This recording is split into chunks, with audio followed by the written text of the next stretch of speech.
Notice to the public, if you wish to address the council, please complete the public wishing to address the council form located on either end of the counter and give it to either the chairman or the council clerk prior to the beginning of the meeting. All comments must be addressed to the council as a whole. Addressing individual council members and/or staff is not allowed. Speakers should be courteous in their choice of words and/or actions, and comments shall be limited to the issue and cannot involve individuals or staff-related matters. All cell phones, electronic devices used for communication should be silenced for the duration of the meeting. I'd like to call the Terrebonne Parish Council meeting to order. We'll have an invocation by Mr. Steve Trosclair and a pledge of allegiance as well. All right. Heavenly Father, we humbly ask that you bless all who are gathered this meeting this evening. Please grant your wisdom and grace to those conducting the business that will address the needs of this great parish. We ask this in your name, Jesus Christ, our Lord. Amen. Pledge allegiance to the flag of the United States of America and to the republic for which it stands, one nation, under God, indivisible, with liberty and justice for all.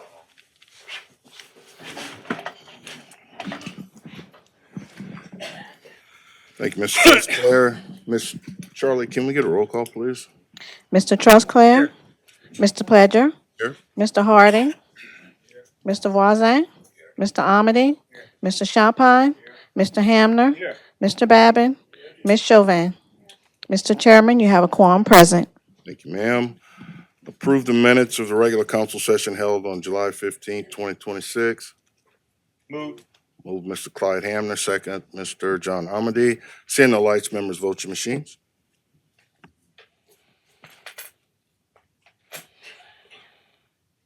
Votes 8-0, motion passes.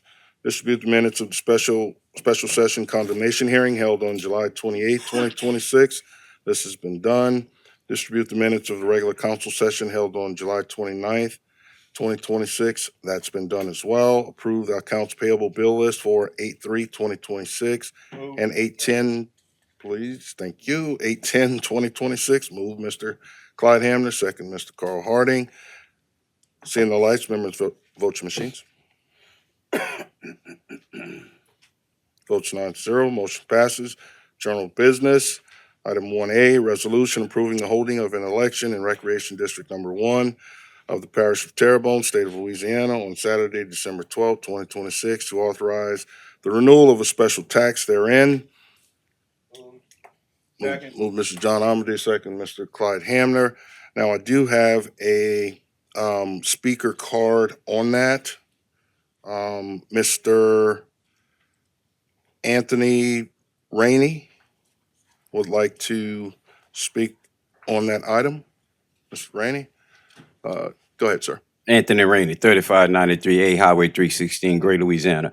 I have been to this council on numerous occasions about Recreation District Number 1 and the services that they're providing to us in the Gray area and to District Number 1 taxpayers. And every time I would come here, the council would say that their hands are tied. So my opinion tonight is for y'all to untie y'all hands and not approve for them to go forward with this millage until we get some answers of why the gray baseball field still have chains and locks on it as of today. And they cutting services to Andrew Price Recreation Center where they have a travel volleyball team practicing 4 nights out of the week. And the kids can't go in there and play basketball. So we need to get some answers. And I think tonight is a chance for y'all to bring them forward so we can get some answers to see why they cutting services to our community. But they want our tax dollars. And that's why I'm here tonight, to voice my opinion on that and voice my concern about that. We need some answers. And I'm asking y'all to hold them accountable for it. And for y'all to vote no tonight so they wouldn't move forward until we have a meeting with the community to see what exactly is going on. I'm just asking y'all tonight to just untie y'all hands. Thank you. Thank you, Mr. Rainey. Seeing no further lights and/or discussions, members, vote your machines.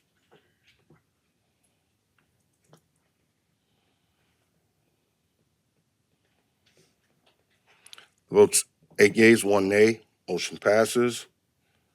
Item B, a motion to amend the condemnation order adopted on January 27, 2026 on the residential and accessory structure located at 511 Woodhaven Drive, Houma, Louisiana, owned by Camille LeBlanc, by changing the deadline to complete repairs, demolition, and/or removal from June 27, 2026 to September 25th, 2026. Move Ms. Kim Chauvin. Second, Mr. Steve Trosclair. Seeing no lights, members vote your machines.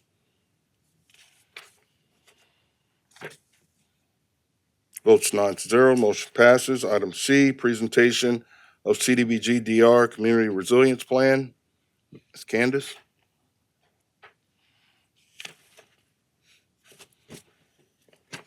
Thank you, Mr. Pledger. We do have our consultant, Wagner and Ball, that will be giving this feasibility study. So I will turn it over to her and I will get you all these copies. Thank you. Good evening. Thank you for having us tonight.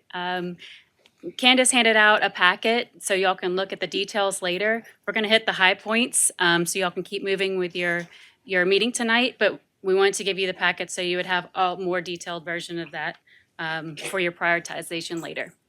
I'm Haley Blakeman with Wagner and Ball. We've been working on your Resilience Center's feasibility study for the past year, and we've talked with most of you. I see a lot of familiar faces out here too, so thank you for coming, and thank you for the input that you've given up until this point. Just a little background on the project. This is maybe your 28th, 29th CDBG DR Resilient Communities Infrastructure Program grant from Hurricane Ida. It's a $4.5 billion grant. We're just the first piece of that, so we don't have that until the next phase. But it is required to serve low to moderate income beneficiary areas, and those are determined by the census data block groups. It also carries a few things that it cannot do, which we know they are needs, but this particular grant can't service those. Cannot be used for shelters, housing, things like showers, or operations of the resilience centers. We were given the challenge to assess the parish-wide resilience needs. I'll talk about how we went about that and look at the LMI focus areas, and then look at what the the service gaps are in those areas. We were also asked to evaluate the feasibility of 1 to 5 community resilience centers, identify the priority locations of those, and then the potential program partners. So that's what we'll talk about tonight. There's been a definite repetitive echo of the need for resilience centers in Terrebonne Parish since 2013 in your Terrebonne Vision 2030 plan. And all of these plans since then have highlighted the need for community resilience centers. So well before Hurricane Ida. And other NGO needs assessments have also highlighted the need for those resilience centers. These centers help reduce harm and improve access to resources and strengthen community connections, especially for those who are most impacted. So we know the people that have the most limited resources are the ones that are affected the most during times of disaster. I want to point out that these are not one size fits all. It's not a recipe for a resilience center. The design, the services, and the locations really have to reflect each particular local priority. So when we look at those LMI focus areas that we'll get to in a minute, each one of those has a little bit different needs. And so each one of the resilience center recommendations are a little bit different. So these resilience centers support residents before, during, and after emergencies, but also serve everyday needs. Since Ida, y'all have done a pretty good job of responding in disaster. What we found is there's a lot of daily needs that are really a lot of needs that we need to serve through these resilience center. Mental and physical health support, childcare and youth enrichment, senior services and social activities, Wi-Fi, computers and charging stations, cultural programming and event space, economic development opportunities, community gathering spaces came up a lot, community communications, so whenever you're getting the word out about things like tonight, supply distribution, and FEMA intake. So those were all things that we heard a lot through this process. So in order to get to the ones that we are recommending to you, we went through a needs assessment. We talked about that needs assessment at the public meeting. I'll hit on it briefly, but that's what we presented back to you at the public meeting. Then we evaluated sites and partners. So partners who had a similar mission to what the identified needs were in that area. We heard from you that it's would be most beneficial to the most people to use existing facilities that the parish either owned or was publicly available in existing buildings. That way we could spread it farther. I'm going to talk a little about a hub and spoke system and how your resilience centers fit into that larger system. This grant can't cover all of that, but I'll show you how the resilience centers fit into that. Then we did technical site evaluation, came up with conceptual designs, and these are really at a planning level, and did cost estimates from those. From that, we have a list of recommendations for you to consider as you prioritize them. This is the needs assessment that we shared with you at the public meetings. First, we looked, because the requirement is the low to moderate income areas, we grouped as many low to moderate income census block groups together. You'll see that in your packet. Those are the light yellow for everybody out there. So we grouped as many as possible looking at focus areas. These are the focus areas that we shared in maps at the public meetings.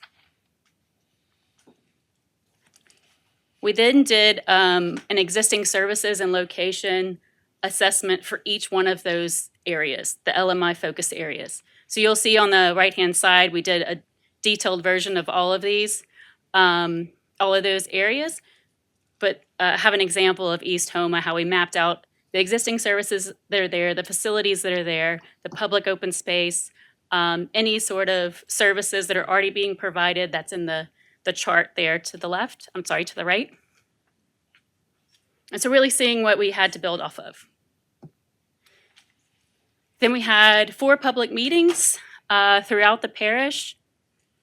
One to the north, 2 in the center, one in West Homa, one in East Homa, and then one down in Chauvin. We also had 38 stakeholder meetings.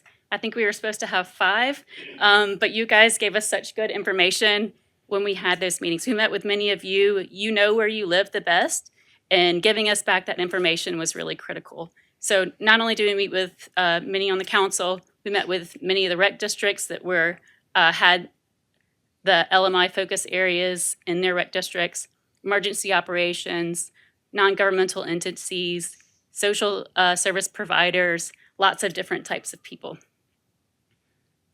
We also put everything that we did at the public meeting in an online survey on your website, so we're able to get to people. We had public meetings right before Mardi Gras, so we wanted to make sure that people who were Mardi Gras and had a chance to contribute as well. So like I said, what we heard in different places was a little bit different. I'll hit on the big things that were across the board. We definitely, like I said, your distribution of supplies is great, but we heard that communication is a challenge. Communication is a challenge in blue skies when you're trying to get the word out about events, but also communication breaks down in disaster too. The need for classrooms, small spaces, and computer labs. Those are things that can be used for like workforce training, after school tutoring, but also during a disaster for FEMA intake. Food access came up a lot. It was in different ways in different communities. Some was a food pantry was needed for dispersing food on a daily basis.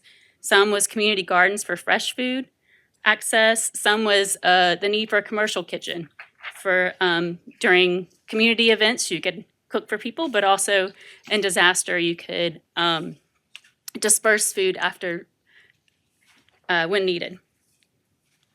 large indoor flex space to be used for community events again, but also for things like training volunteers. Outdoor covered area came up in almost every place. So some sort of pavilion that could be used for sports underneath it in the shade. It's a hot spot.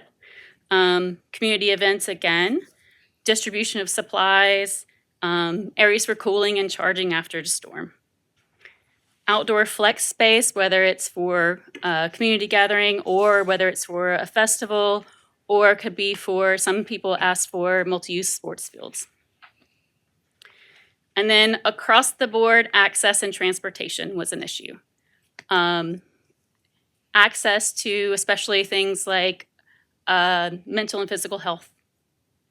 So sometimes people don't have a car, sometimes it's not on the bus route, sometimes there's just not a clinic in the area. So again, those all kind of came up in different ways, but across the board, those were issues. So we came up with what we call a hub and spoke resilience system.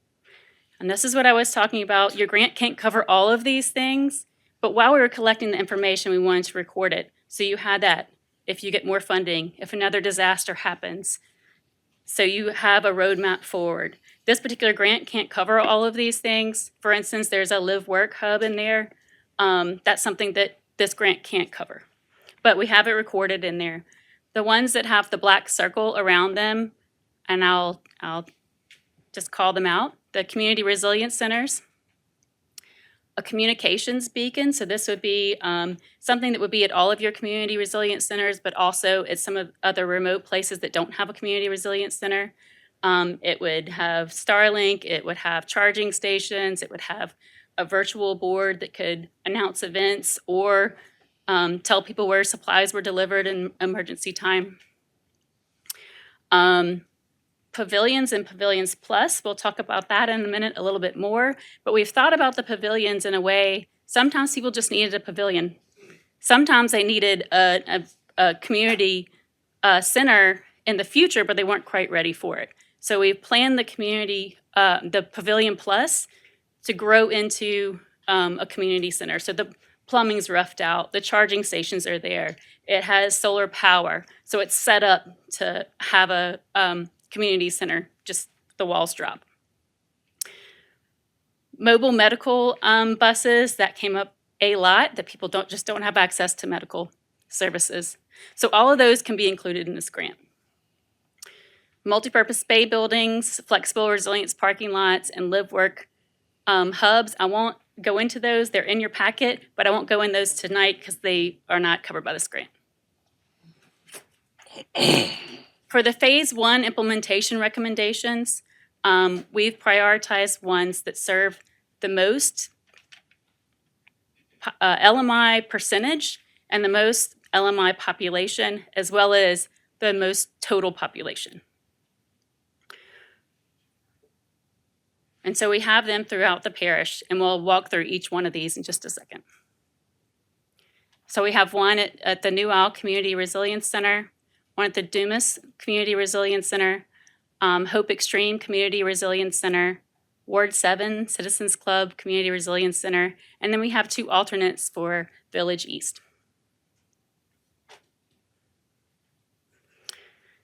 I'll walk through just each one of those. Again, these are in more detail in your packet. First, the New Isle Community Resilience Center. There's already an existing building there. There's a FEMA grant right now to put solar on that building. So that's already approved and moving forward. So just adding some expanded services there. For instance, expanded parking lot and emergency drop-off, a solar-powered distribution and community gathering pavilion. Yes, sir.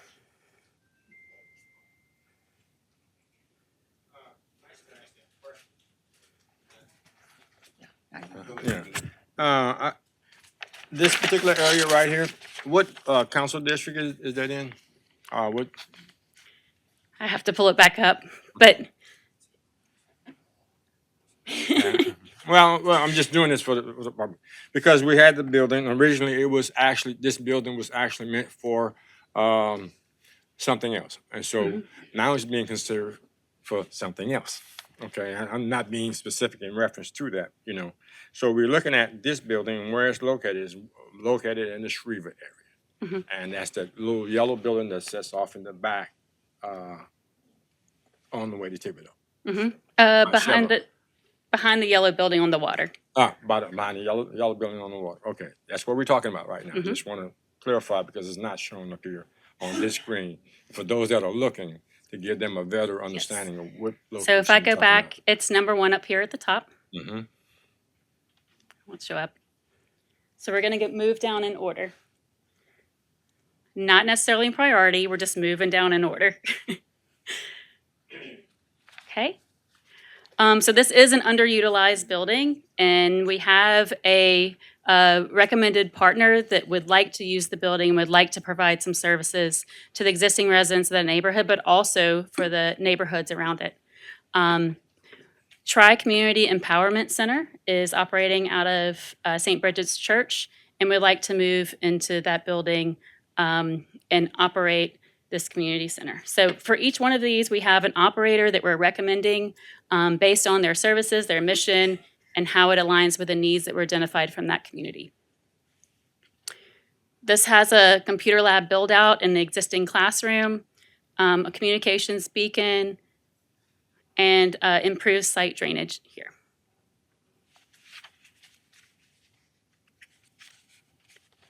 Next is the Dumas Community Resilience Center. So this looks at the whole Dumas Park and the community center there. I'm sorry, the Auditorium. thank you, the auditorium. I haven't called it an auditorium in a while. The auditorium there. We're not trying to take this out of the community's use. We're expanding the community's use in that building. This one would be an operator with the One Terrebonne Community Center and in partnership with Rec 11. Here is expanded parking and emergency drop-off, covered outdoor distribution and gathering spaces, computer lab build-out, and a food pantry build-out on the inside. A communications beacon, improved site drainage, multi-use field improvements, and community garden spaces, and planted rear for some reduction of stormwater.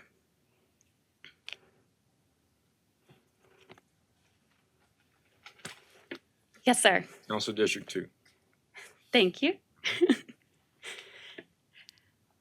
Number 3 is Hope Extreme Community Resilience Center. Hope Extreme is already operating in this building, but this would expand their services and their capability. They're sharing the building with another entity, and so this would expand their ability to provide services to the community. We've added outdoor community gathering pavilion, solar power for the pavilion, and critical services in the building. So when a disaster happens, they'll be able to run some of the things. It won't run the whole building. Backup power for essential services during storm. Improved parking and lot drainage. There's a large community garden that they've expressed interest in expanding, and a food distribution, fresh food distribution in the back for the community garden.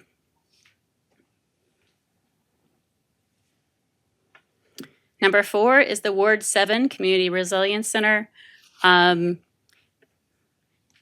Most of the upgrades here are outside. It had significant upgrades to the roof and to the frame after Hurricane Ida. So adding some outdoor space and upgrading the restrooms there to make sure they're ADA compatible, adding a computer lab build out on the inside. People expressed a lot of interest on after-school programming, tutoring, adult education, those types of things. So incorporating that computer lab space into the site. Adding some stormwater treatment and to reduce flooding around the parking lot. In the rear, a large pavilion that could be used for community spaces, community events, but also for distribution. That solar power on that will power the kitchen during storms and laundry. So it would be able to function that way as well. This is used a lot for community events, but also functioned really well for after Ida. There's a field, a multi-purpose field in the back of the pavilion that could be used if you wanted to do community events like farmers markets and things like that, but could also be a space if you had to add tents or something after a storm for temporary housing. So you'll hear me say a lot, the same space used for multiple purposes, and that's really critical in this. You only have so much money. You don't want something that's only going to be used after a storm. You want to make sure this is a community space and community benefit all year. So every time we thought about something or heard something, we tried to make sure that it had multiple uses. So you're spending your money well. We also reduced the pavement in the rear. The pavement floods in the back, so reducing that down some too. Village East, I mentioned we have two alternatives for Village East. One is what we call the Pavilion Plus. You'll see in the top right corner, this building is starts out as a pavilion. So has a lean-to roof, has a drop covered space in the front. Once you come back and turn this into a building later, you basically wrap it with walls. So all the plumbing is in there, the electrical is in there, and you drop the ceiling down and add that front walkway becomes a hallway. So we've done one like this in New Orleans and looks like a building. It doesn't look like a pavilion. Functions like that. So the way that we've laid it out, the size accommodates all of those uses that it would happen in the future for that building. Also added expanded garden facility. This area is working with One Terrebonne to do a community garden here now, and so making sure we expand that. And a ball field in the back and parking and outdoor community space. Village East Alternate 2 is a community resilience center. And so if you imagine the one that we were just talking about at New Isle, the community center that's there now, this is the same sort of footprint. It has those same pieces to it, the classroom, the event space inside, the covered spaces outside. So this would have that classroom, flexible gathering spaces, a kitchen, a commercial kitchen, parking, improved garden facility too.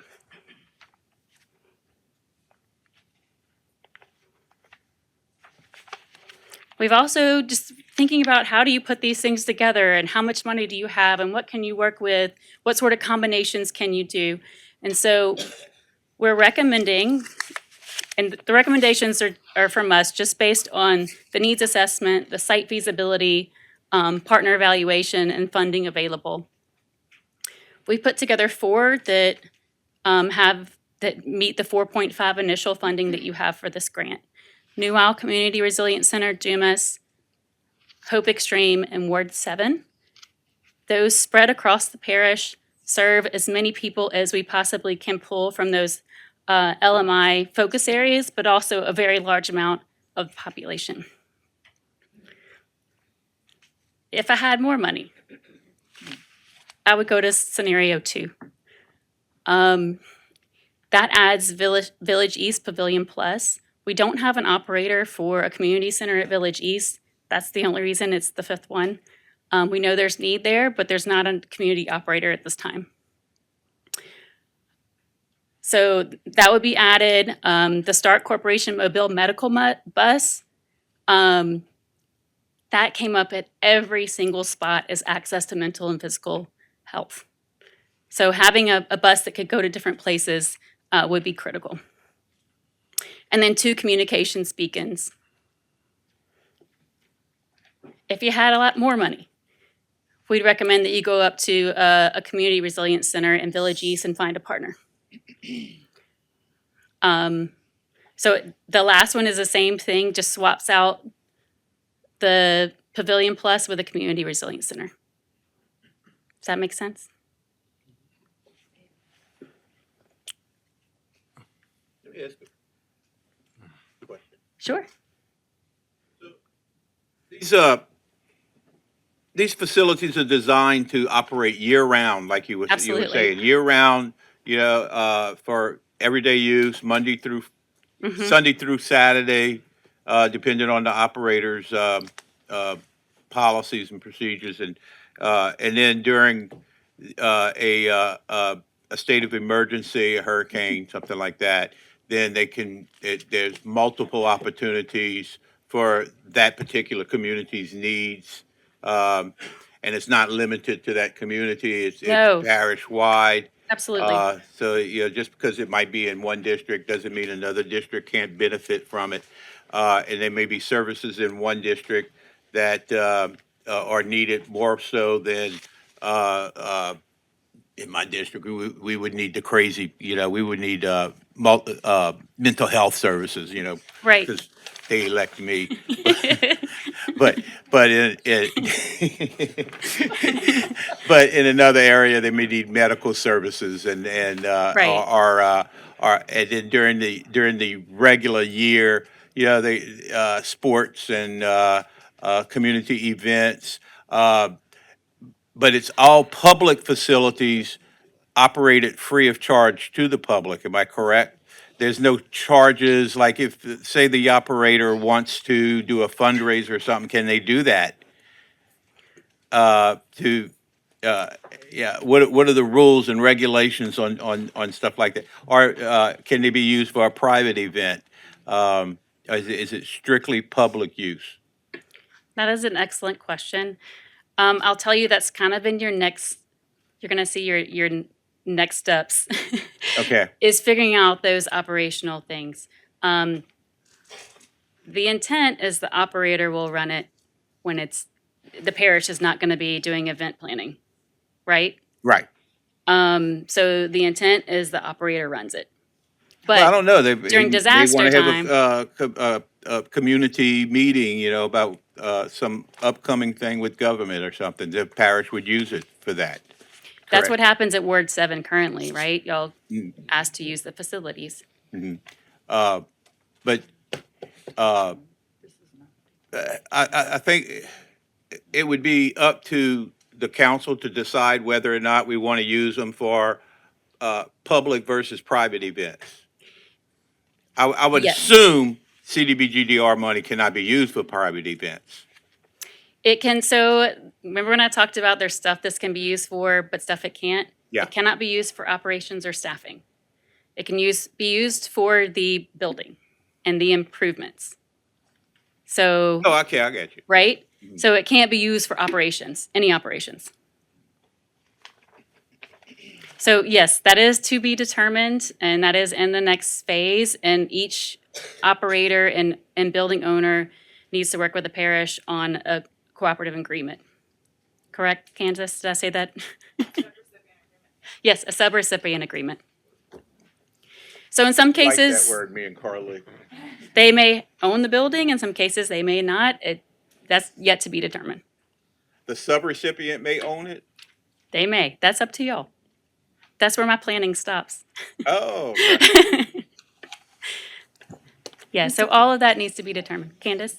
Yeah, I just want to clarify one thing. So once we have gotten the prioritization from the council of what resilient centers they would like for us to go forward with, and what funding we have available, we will then start working with Haley and with her group that she had done that reached out to these nonprofit organizations that can be the operators of it. And we will then start looking at the subrecipient agreements that would play the role of who's doing what and who's responsible for what, and also making sure that it all follows the CDBG DR requirements. You do have some concerns if there are private events or income coming in about program income, because it is CDBG DR money. We can't do operations. We can help a little bit with startup costs. So once we know what the council wishes to move forward with this project is when we'll be able to work through those agreements with who the operators would be.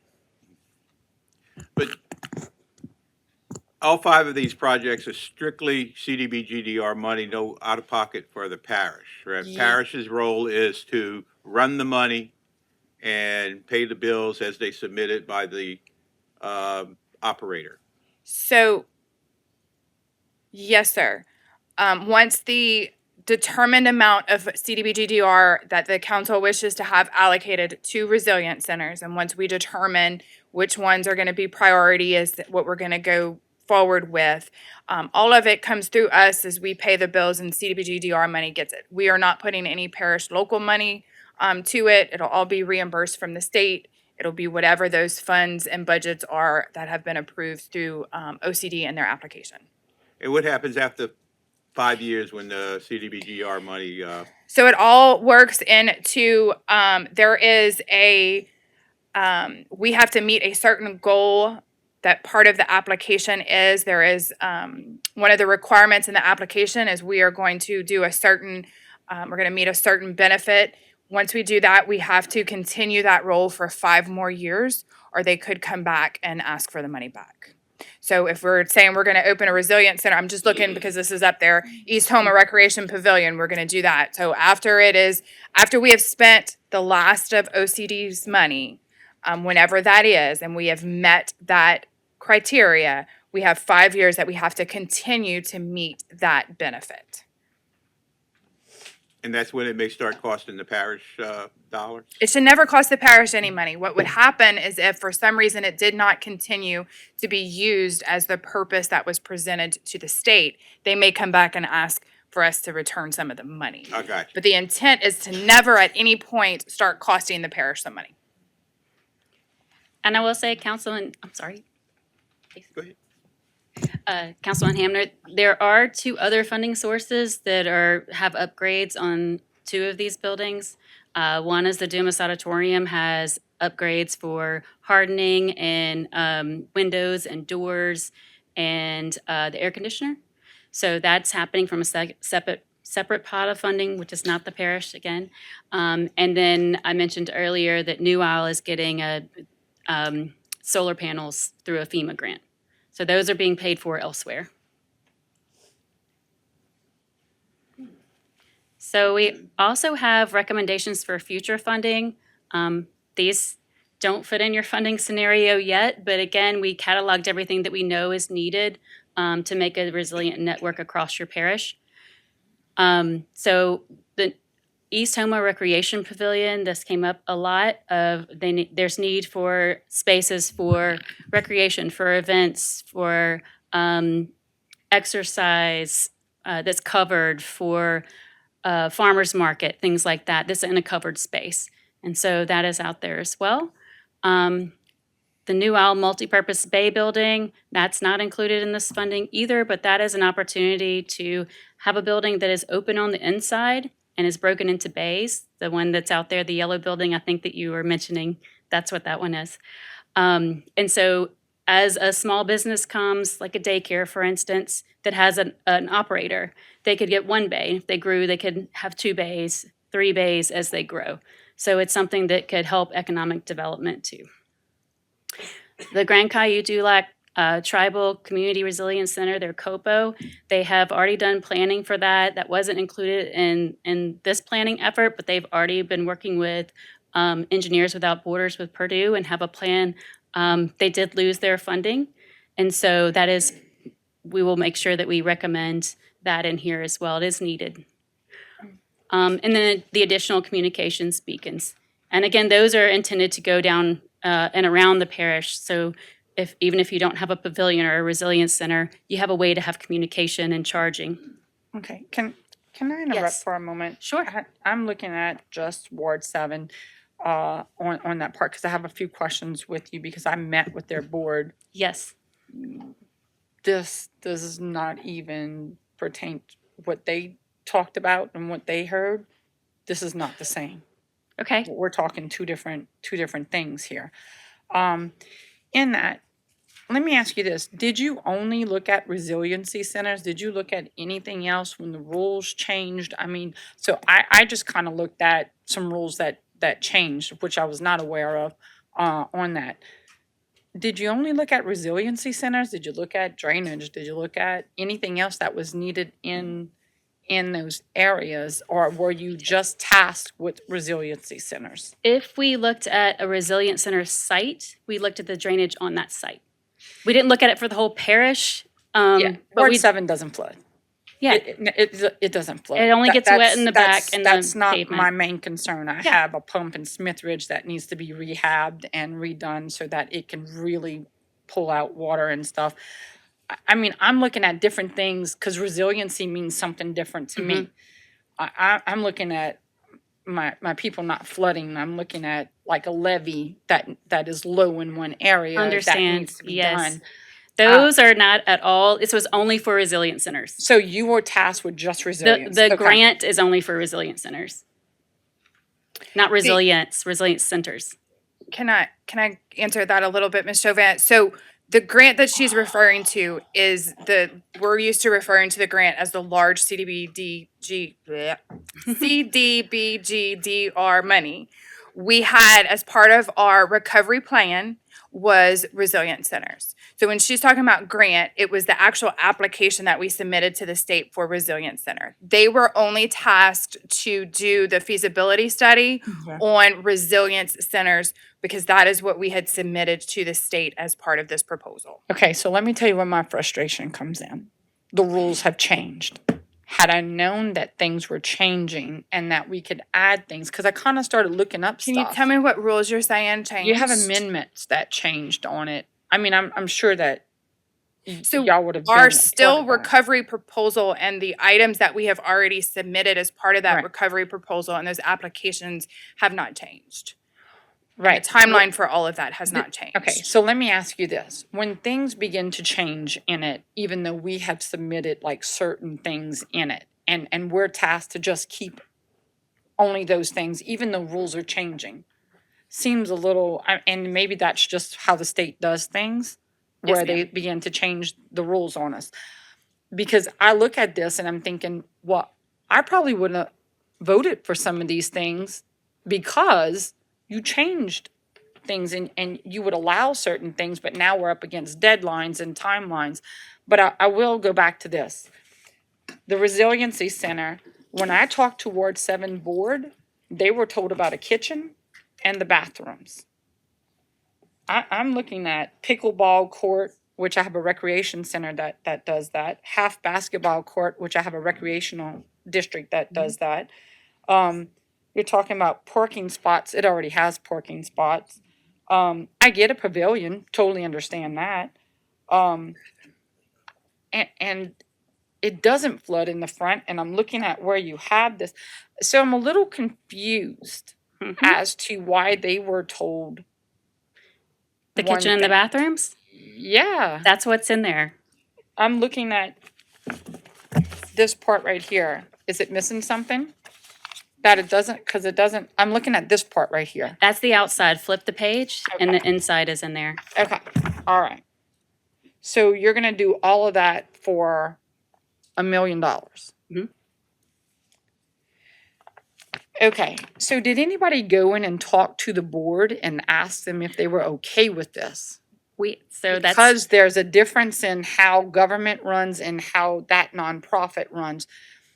And I don't think that they quite understood that because I went to them to have a conversation. Mhm. And I spent about an hour and a half with that board. And they had not called me back to know whether this was something that they were gonna take on. So I'm a little on the downside. How do you vote for something when I have a board that is not even sure? You know, yes, we totally understand that.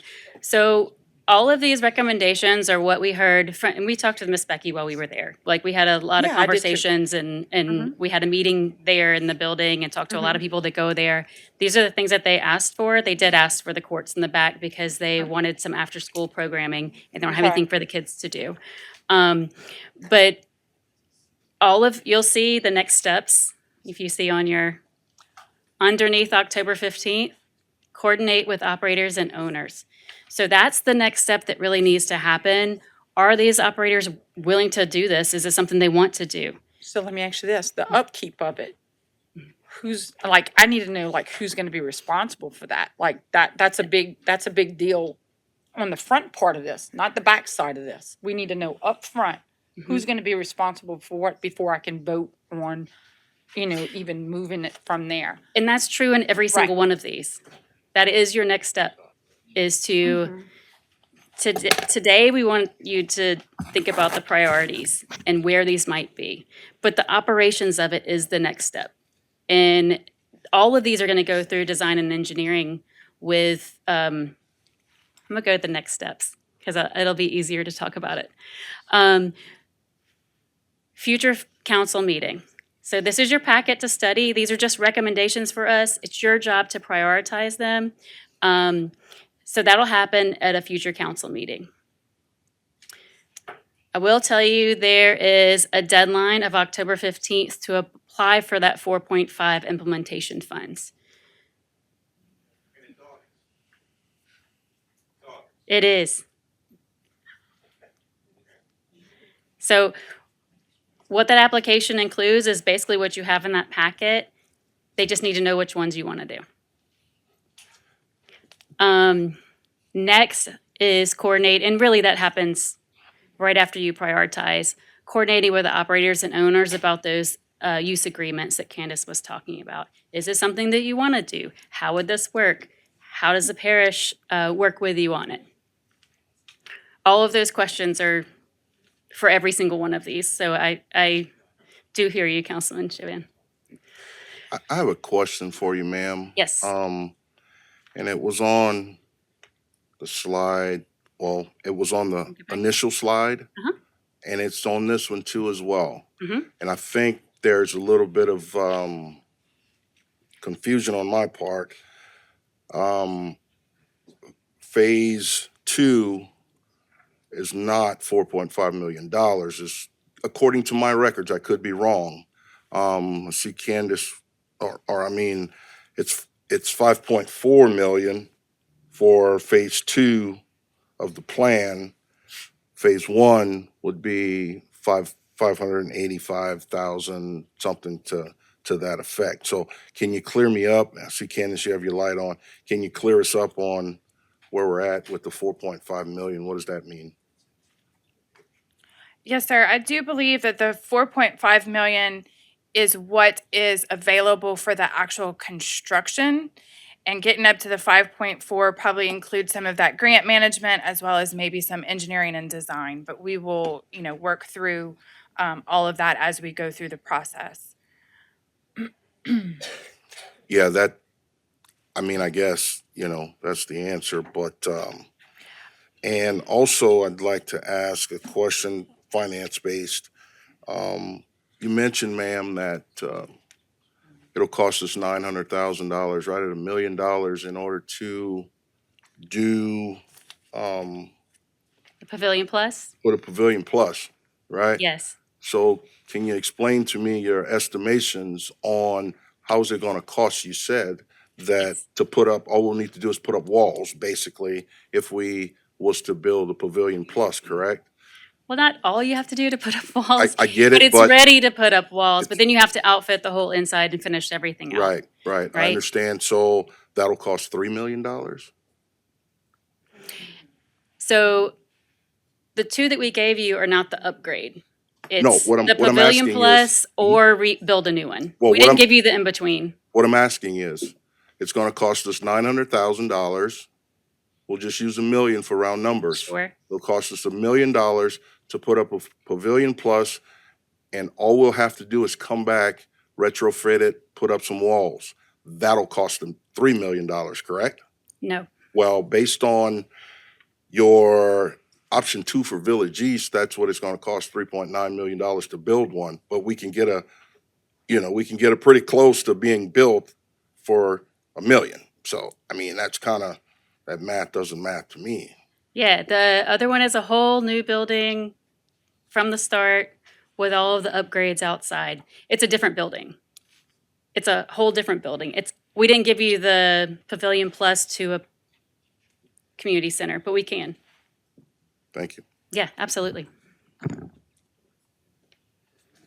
Mr. Harding, you wanna, sorry, go ahead, sir, sorry. To piggyback off that, Village East Community Resiliency Center, opinion probably cost Terrebonne Parish Consolidated Government, $3,870,000, which is that 3.9 that you're, actually talking about, and that's from the ground up that he's saying. So therefore, I'm under the assumption that we would actually either have to go that $900,000, from the get-go, or to actually decide to go with the 3.9. Am I correct? Yes. Okay. Now, the other part about that, it might be a Candace question or whatever, at this moment, we're talking about is $4.5 million, right? But $500,000 is used for the study? The study, All yes. right, so we're only working with $4 million if anyone out there was doing the math. The study was the phase 1, so that's separate. That's already paid. Yeah, 500,000. Okay, paid for. It's paid for. Paid for, okay. Okay, now, wanna, kind of cover areas in which I do this often. Number one, in support of that Schriever area with the new house, that's within close proximity of the area that I represent, basically is in Mr. Ahmad's area. And there are some people that we were out here, when we were in the, I think, what's the name of that gym out there in Schriever? Andrew Price. Yes. And they had an interest in that. And hearing for the first time that St. Bridges, who was not in attendance, actually. Those are the people who use St. Bridget's, the people Right. that were there that night. That's where they're going now, but it's a lot of conflict for space. Okay, then. And that's what And I believe some of them are here if you would like to hear from them. Yeah, well, I see some of them. That's why I'm asking the question, because Yes. I looked at their faces when they heard St. Bridges, and then it was a little different outlook because they had hopeful anticipation that, they and their gray area actually would have some sort of part of the operation. I wish I had the sheet where they put all their dots on that picture. I should have showed it. But there were like 40 dots on the New Owl Center from that. And I found that my colleague, that we are understanding a little more about how disaster recovery money is being used and what you can use it for. And there are other items, and we have had other conversations or meetings that I think it comes to the full understanding that we can only use it, but then there's a certain criteria for this particular money. So if you fill out a grant, that grant is rather specific. All grants are very specific about what they can cover. So we Right. tried to keep this within that. And our friends from Westwood here that's their job too, is to make sure that everything that's recommended fits within that and y'all don't accidentally fund something else. And for, let's say, for instance, those 5 projects, and one of the some of the criteria is meeting the LMI, right? And that first project with Isles and Dumas, we're looking at 70% here and 70% there. I think we have one that was 53%. 53%. They're all very close. Yeah. Yeah, so that point there is one of the reasons why you are prioritizing, or they come up in that manner that you actually have them there. These are not prioritized, they're just in order down the parish. After they had shared Candace has shared the packet with y'all before, we asked if we could change them, but we didn't want you to think that we were changing something behind your back. We just put them in order down the parish, not in priority. Yeah, because I've seen these before. Yeah, right, exactly. And that's the point that I think we also have to address, is the fact that just because they are in that order is not necessary to say which is to be done first, right? Yes. Okay. So there's 2, you brought up LMI, Councilman Harding. There's 2 pieces of LMI that you have to pay attention to for this particular grant. One is the percent of the people that are in that area that are LMI, low to moderate income. And the second is the population, how many people. So both of those numbers are in here. We also put the total population served. There are very, very few of your council districts that don't have service from these resilient centers in the service area. Right, and I think I'm gonna save the rest of my conversation for later on.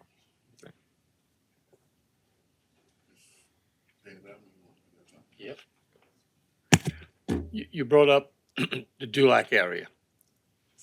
Reiterate again on the group that is doing it. I want everybody to hear, because you don't see any Dulac or by the law, lower by the lodge in this particular area. I have to differ with what you said just a minute ago, that all areas would be accessible to the ones that we have. It's a pretty far distance from Dulac to Chauvin or Dulac to sure. Dumas or places like that. But I know there's a group that's working that, and I'd like for you They just are. to give us a little info on that. Yes, the Caillou Dulac group is working, tribe is working on they call it the COPO. It's the Community Outreach COPO.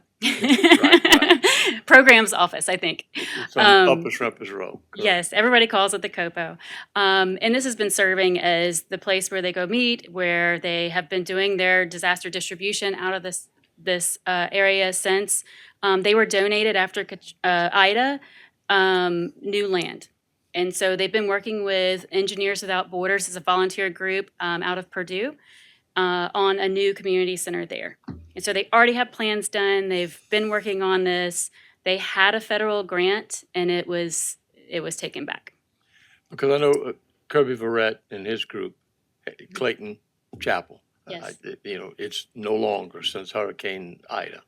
So there's other people that are filling that spot, but I mean, I just want everybody to know that because there's nothing on this resiliency center and this money, that there is something being worked on in the Dulac area. Absolutely. They're a lot farther along in their plans than we are Correct. for this. Correct. We're at a planning level. They're at a design and engineering. They have real drawings. They're ready to build it if they had funding. Didn't have to jump through as many hoops. Right. Okay, all right. Second thing is, I want to just allude to what Candace said, that it is never our intention here that the parish would have to put up any money.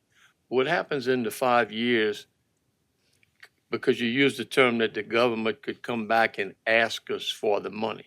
Now, that would be money for construction. If we spent $2 million on something and it did not pan out, this government would have to pay back $2 million.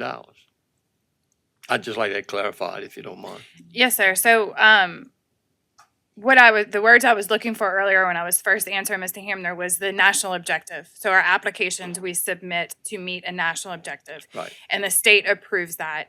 And if for some reason after the period of performance, which is after the funding is done, we are not meeting that national objective, the state may come back and say, hey, you're no longer meeting the national objective. We want that back. I think it would depend on what the state evaluates as us not meeting that national objective. It may not be the whole amount, but it could be the full amount that is used. If we did 5 different resilience center, one cost $2 million, one cost $3 million, and one of the one that costed $2 million was the one that doesn't continue to meet that national objective, we would probably just have to reimburse that part. It wouldn't be the whole resilience centers that we did. It would just be those that are no longer meeting that national objective. I just want everybody to understand that there is a rolling of the dice here to a certain extent. I mean, that we could be held liable down the line. I say held liable. It's nothing more than a clawback is what it boils down to, that they could come back and ask us for that money. So when we're doing these things, we have to make sure that whatever the partners are, they're very stable people. Absolutely. And they have a business plan. They have all the things that are needed to make this work. So, all right, that's why I wanted to get out about the Grand Kai area, okay? And thank you very much for that. Absolutely. And so we took that into account when we were doing the Correct. additional, when we did our needs assessment. We actually put the ones that there's the UHN rising. Mhm. That's was on our needs assessment. Wherever there are already resilient centers or planned ones, we try not to double Correct. dip, right? Good. Thank you. But we want to support those and put those in the system. So they are in this hub and spoke system. Okay. Thank you. Thank you, Mr. Chair. Could you go back to the next steps slide? Yes. So I guess I'm kind of concerned about, so the council is going to come up with our priority list. I think that coordinated with operators and owners need to be ahead of that October 15th date, because Mhm. why would we create a list and then the NGOs can't, they're saying, we don't want that. Shouldn't that be flipped? Shouldn't we really talk to them before we make our list? Because then we're behind the deadline. So can the deadline, so we come up with the list and we have that deadline October 15th, and then you meet with the operators and owners and they say, we don't want that. Can it be changed at that point? Yeah, I mean, I would recommend that you do both before October 15th. So what's the October 15th deadline? That is to apply for that 4.5 million, and it's a hard deadline. Right. So you have to say, we're gonna do these 4 or these 8 or whatever, in that. I just think that we need to talk to them before we do, We agree. why would we create Yeah. do this after the deadline? And y'all need to have a discussion of what are the ones, who do you want to talk to first? Mhm. The ones that we recommended, all 4 of those have operators that have business plans. Okay, thank you. Mr. Hardy? Yes, I kind of agree with Mr. Champagne here. I think everybody that get money from us should come in before us. I really do. Because guess what? We've let loose a lot of money, and there's very few people I've seen come before that mic right there. So everybody has to be held accountable. Let's go back to what's real on the table in my heart is the fact that whether you can watch it in the council meeting, whether you hear it on the street corner, if you might be downtown drinking a cup of coffee. Those projects and whether meetings was here and meetings was there, now we finding out that it's the fact that the decision of the council to prioritize certain projects. And the decision has not been made. Right, absolutely. Right. So you're also asking, you had more projects that you can do something with if you had more money. Yes, correct? for sure. So we are in the business of providing services for the citizens of Terrebonne Parish. Like me with my kind heart, I don't represent Dulois, but I got a lot of friends and family down there. I think when we had the contingency come from the administration to go down and collect data, I think Mr. Black was down there and Mr. Chris Pulaski. One thing, when you mention START, that's an area where it's difficult to get hospital service because of the bridges. Yes. So, you know what I mean, going forward, that's a possibility that we can actually look at and how we can advance. Now, like I said, what's on the table is how this money is to be applied. We're looking at an October 15th deadline. Going back to what I'm saying, I agree with Mr. Champagne. Everybody that's involved, but all the money that Terrebonne Parish, I'm not necessarily saying this to you, even though I'm looking at you, because the That's all administration, right. the I'm administration not sitting taking it down there. personally. Administration sitting down there. And I say that to the administration, I'm saying this to everybody that's sitting up here. Because somehow or another, I think people are getting a better understanding of how this works. And then even though it may seem as if there's some people are getting some money in one area, there are other areas that other districts are getting money in a different manner. Okay, I'm gonna say this, and I guess I'm gonna save my life. In reference to Dumas, personally, you know, I actually push for Dumas. I also push for the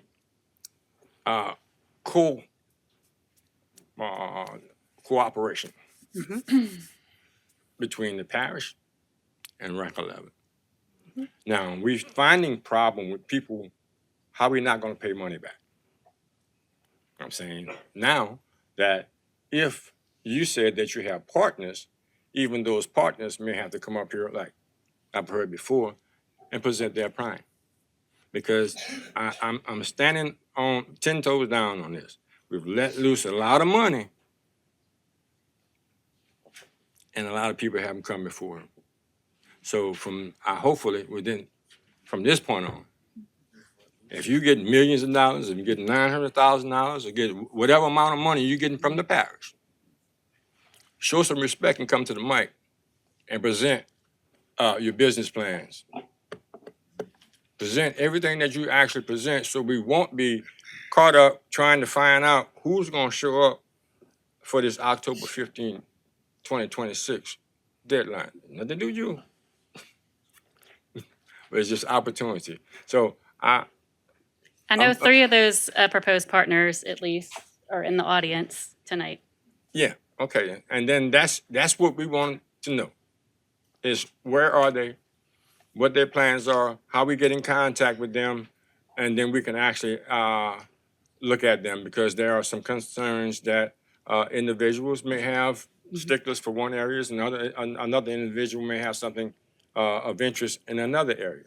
So yeah, I think we should do that. And you've done a great job. It's just that everybody's not going to be satisfied. Yeah, and there's some big next steps to do. Mhm. There is also 2 of the owners of the property are here tonight as well. They're outside of the parish ownership, so. Okay, and if you could work them in, if anyone else wanted to have them worked in, that's where I'm at. You know, 'cause I don't know who they are. But Thank you. Councilwoman Chauvin, to your point, when you get to the design and engineering, this is just planning level stuff. The design for the site and the buildings will happen hand in hand with those partners and owners. Okay. So all of those little details, this is just what we heard and where we heard it. But for the owners, operators, council, and administration, that has to happen still. So my question is this, because you touched on it, and I already knew, because I've already met with the Ward 7 board in my area when I had seen a few things, offered my services of creating a business plan so that they would understand, what needs to come and how to be self-sustainable. That is a big deal. It's a Yes. huge deal to be self-sustainable. That's what we've been harping on Mhm. for the projects. So when you spoke to owners, operators in the different facilities, you had already told them that they needed to make business plans? Or is that something that we, as a council in our areas, need to go back and say, hey, look, I'm gonna offer again to Ward 7, Mhm. but there are some other things that they need to be aware of too. Absolutely. And I think that the conversation needs to start happening with the owners and operators from administration to them, so that they can really like understand the whole scope of it, of what will have to be opened up. So that we can all make a decision on that. And a lot of it is like, well, like, let's just say you have the nonprofit, what are you expecting from them? What will they have to provide to government to be able to move forward with that? Those are big asks of Yes, some ma'am. of these nonprofits. They are, and if I can answer your question, Ms. Chauvin, the whole point of the presentation tonight is not to make any decisions, but Right. to let you know what was found, so then we can start the discussion of what those decisions can be made. Through their feasibility study, they have already knocked out a large portion of what is required for that application for that October 15th deadline. Okay. As far as the mapping, the needs, the beneficiaries, what would be there. So a lot of what would be needed for that October 15th deadline has already been done through the study. I do agree that the coordination with the operators and the owners needs to be done. So that way we are presenting an application that is going to be able to meet that national objective, and we are going to be able to move forward. But part of what they did during this feasibility study was have significant conversations with some of these operators and owners, and that's why it's being presented to y'all. We also know we're in a limited funding. So we want to make sure that we're reaching out to the ones that the council feels is the ones that we need to reach out to, because that's the ones we want to move forward to. I would hate to start trying to find operators and owners for a resilient center that we're not even going to have funding to be able to do. So it's all kind of part of that conversation. So tonight was absolutely no decisions to be made. In fact, we were hoping, I think in 2 weeks, that we would come back and kind of ask, okay, do we have a priority, or was there more discussion? And maybe there's some other ways that we can implement this and make this happen. I'm not sure. But just wanted to let you know that all of those things, there's no decisions tonight. I do agree the operators and owners need to, we need to reach back out, make sure they know what's expected. But that I do think that October 15th deadline is not as concerning with this particular application because the state already knows about it and the feasibility study has already done a lot of that background. So as you were saying, I just think that some of these questions needs to be asked so that we can be in the know on some of those. And I I wasn't agree. taking that, I you agree. weren't saying that, but I know for me, like, in 2 weeks, I have a season that starts. I have a shrimp season that starts. So I have to have already started this process with, with what needs to happen in that. So this would be my question to administration. Is this the only thing that this money can be spent on? So I'll answer that, Ms. Chauvin. And I'm not going to give you a full answer. I'm going to ask if maybe our representatives from CSRS or Westwood, so our Yes. consultants for the DR money, can explain it to you. There is an opportunity for new applications if they would meet the requirements of the DR money and meet that October 15th deadline. But there are a lot of hoops and hurdles. We have already submitted to the state what our recovery plan proposal was, and that was the 31, 32 projects that were in place, 2-3 years ago. There is opportunities to reallocate funding. We have some unallocated funding that needs to be allocated to projects.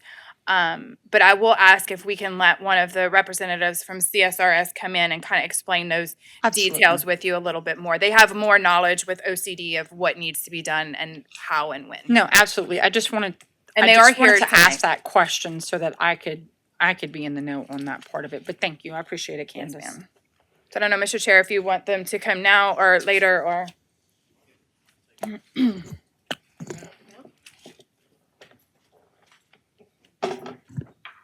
Hi, good evening. I'm Stacy Bonifant with Westwood and CDBG, a special but expert in this, and so definitely want to answer the question. I guess you all asked more about the process, more than just the specifics of these projects. This phase 2 of the community centers is an already approved project under our recovery proposal, as Candace mentioned.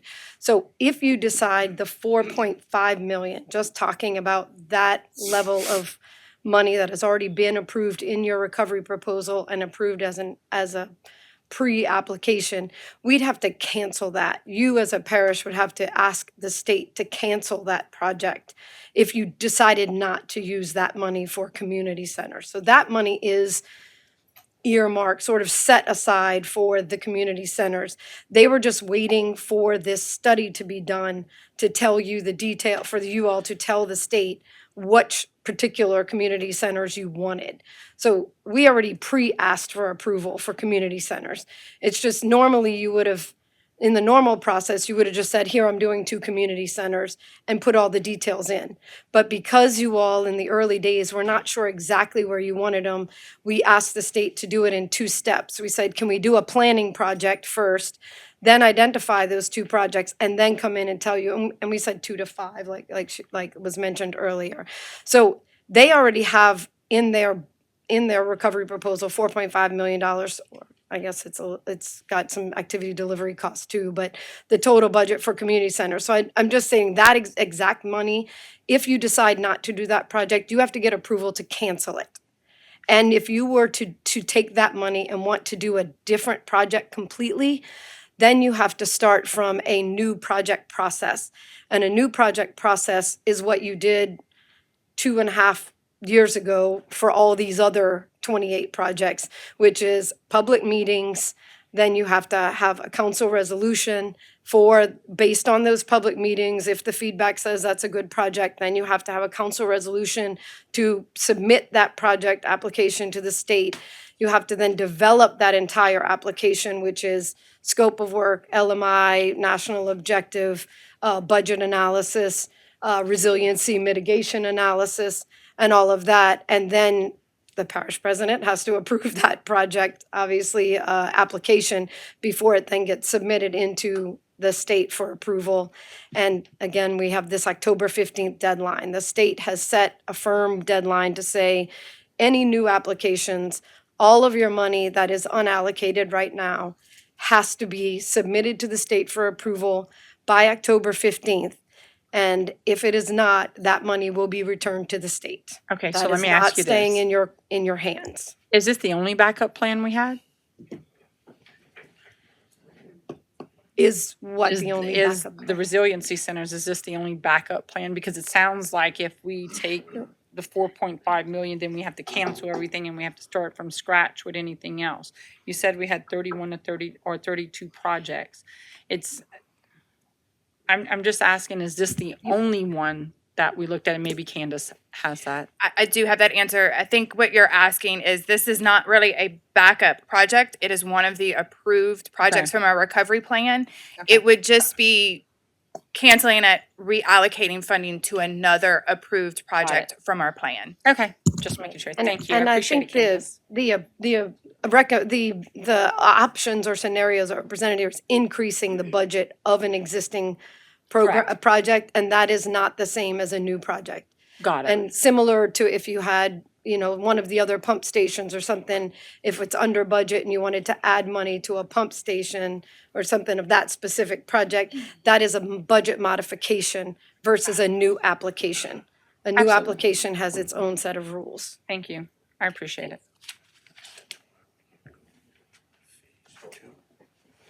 Yes, thank you, Mr. Chair.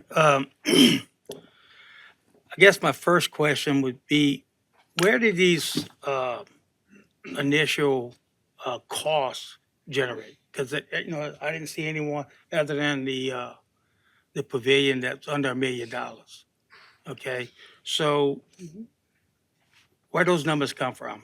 So if you look on the bottom right-hand corner of, I think it's the first page of each one of those, it has a breakdown of all of the cost. Okay, so that kind of brings me on to, we've got, from today, we got 2 months and 3 days to meet this, October 15th deadline. So we hadn't even done any design and engineering yet. That's the next phase, yeah. I understand that, but design and engineering don't happen in 1 or 2 weeks, normally.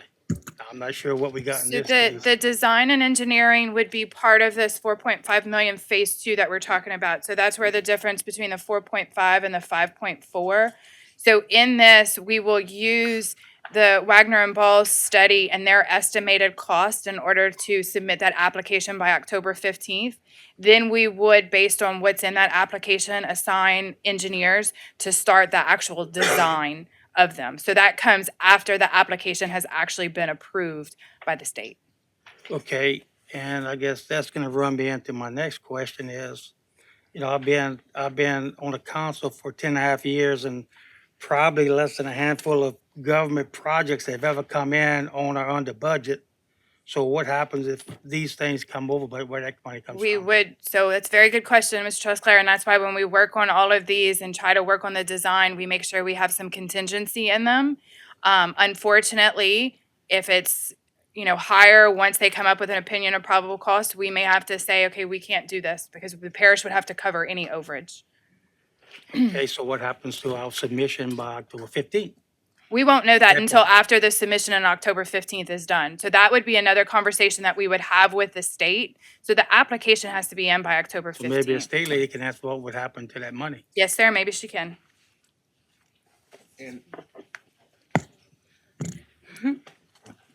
Hi, I'm Susanna Johansson. I'm Program Director for Westwood.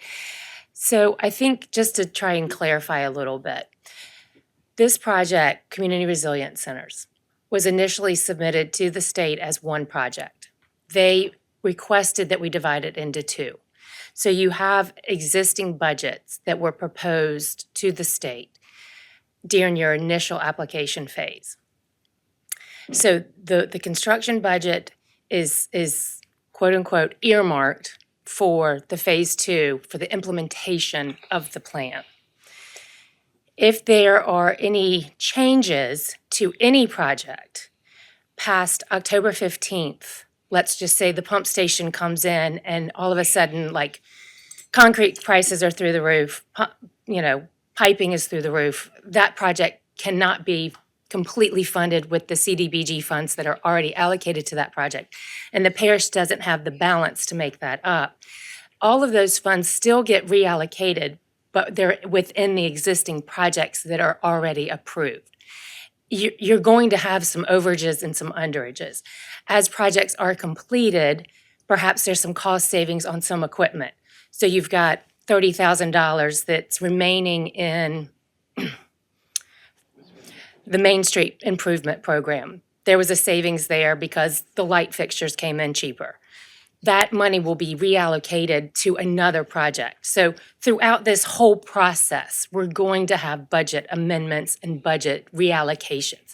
What this October 15th is trying to say is that you have about $1.15 million that is unallocated currently because there was a little bit of a gap between when the recovery proposal went in and when the project applications went in. So you have a very small amount that is actually technically unallocated right now. So that's where this sort of shell game comes in. But I don't want to get confused between the plan that is being presented tonight and the phase 2, which is the implementation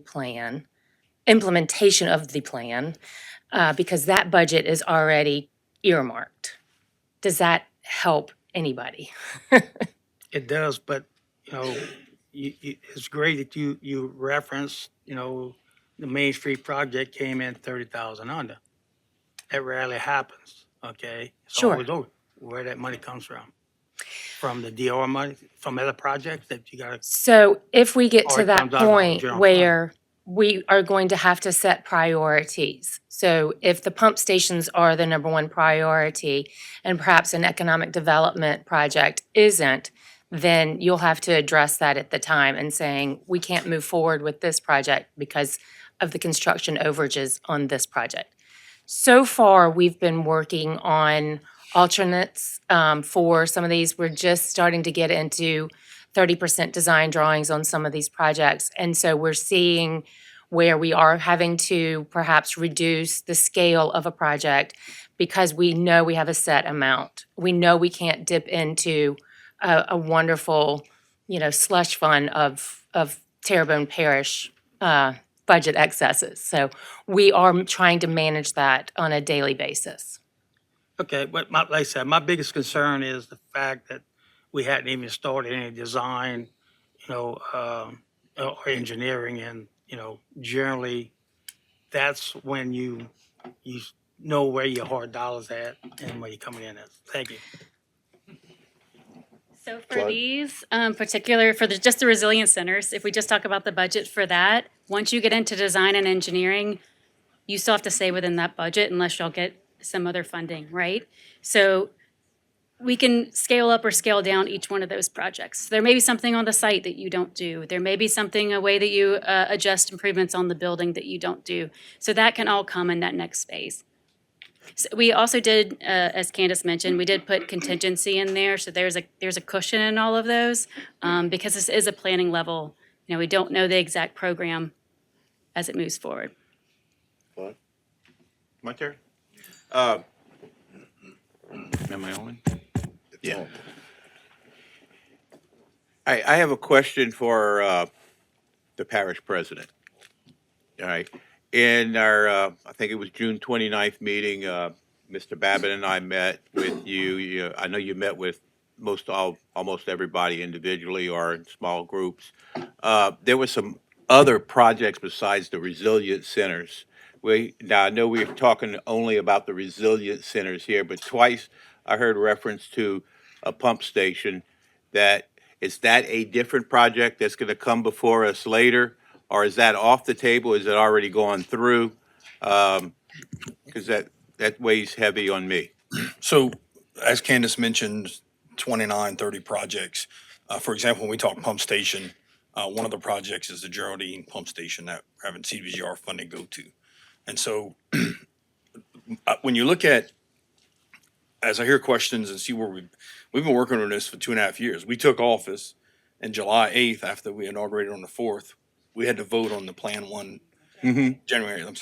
Plan 1 versus Plan 2. That's one of the things that changed in 2024, that we had two sets of plans and they end up combining them, and that happened around that July timeframe. So, you know, when you look at this one and the seafood study, are the two studies that are remaining that are going to allow us to submit applications before that October 15th deadline. The fact that they've been doing this process for a year to get to this point, we're looking at, for example, on some of these projects, we've already hit 30% engineering. You know, and some other projects have other funding involved. That's all stuff we had to disclose. Let me during the interrupt you a process. second, Okay. Jason. You're not answering my question. Okay. Is the South Homer Pump Station still going to be a go? Yes. Yes? Yes. And that's just going to be a different discussion from this, because when we met individually, yeah, it was included in the list It was included in the list as a project that can use additional funding. that needed it, and that $2 million is somewhere, or is it going into here? So that's something we still have to have a conversation on and decide. You know what I'm saying? So when you look at what the next steps are here. So if we prove, well, tonight we're not going to approve anything, Right. right? So if we in the future approve 4.5 million, then 2 million for a South Homer pump station is going. No, No? that's, Candace? there's other funding that we have to That's have. other The funding? next conversation on, Okay. right? And Whereas there's if, one other project which I won't get into tonight, but I just want to make sure, you know, this is great. You did a wonderful job explaining this to me. I learned a lot, you know, from you. And I'm all for resilient centers, you know, and for 8 out of 9 districts in Terrebonne Parish, they're gonna benefit. I just want to make sure that all 9 districts are gonna get something. Absolutely. and I just wanted to say, if you look at this project and 3 community centers are decided on, and somebody wants to take $1 million of funding and reallocate it to dredging, right? I mean, those are the conversations while we're having the priority. Well, yeah, but that's conversation. not feasible, is it, Jason? Because that would be a new project. Maybe No, Taylor I'm could talking about one of our answer existing that. projects. Huh? I'm talking about one of the like dredging's an existing It's already project. on an existing We have project. we So have we could the- take this $4.5 million and dredge Yes, if it's in an approved project? yes. So we have dredging, the 2 projects are Bayou Du Large and Bayou Grand Caillou. We could take, as we talked about, the 1.5 million that's, or 1.15 million that's unallocated, could go to a dredging project. I mean, that's where, what we're presenting you guys tonight, it's the mechanism that we get you all the information, have the conversations about what's priorities, and then what other funding might be available, where else do we put that funding? That's what we got to do next, and do that before the October 15th deadline. In 5 meetings. And whatever amount of meetings we need to That would have. be a first. If I may, maybe, and Jason, maybe you can answer this for me. Based on the letter that I read that you received on the 15th of July, we have, like you guys shared, 29, 30 projects on there, right? And all those projects have been approved, funding's approved. It's just a matter of us pulling the trigger on those projects to start them off. Why is it that the last 2, which one is the resiliency centers and phase 2 of the resiliency centers and support the seafood industry, is the last 2 that, from what I'm hearing, we have to make a decision on. None of the others were we made that decision on any of those. Now, when we don't want to play on words. Excuse me, Mr. Babin, you good? Sure we did. You like a light? Sorry? You'd like a light? I'm gonna put my light on. Don't Thank worry. you. Well, while I'm speaking, Right now, when, we'll go finish up there. when I'm speaking, then you just hold up, okay? Thank you very much. But anyway, Mr. Babin, let me explain something to you, sir. Come on, Brian. Please give me a little grace, being in this seat for the first time. You've never been here, so you don't understand, I'm sure. So, but with that being said, the last time that we don't have, we have the opportunity to make the decision here, but it's kind of hard. How are we going to make that decision? Who's going to make it?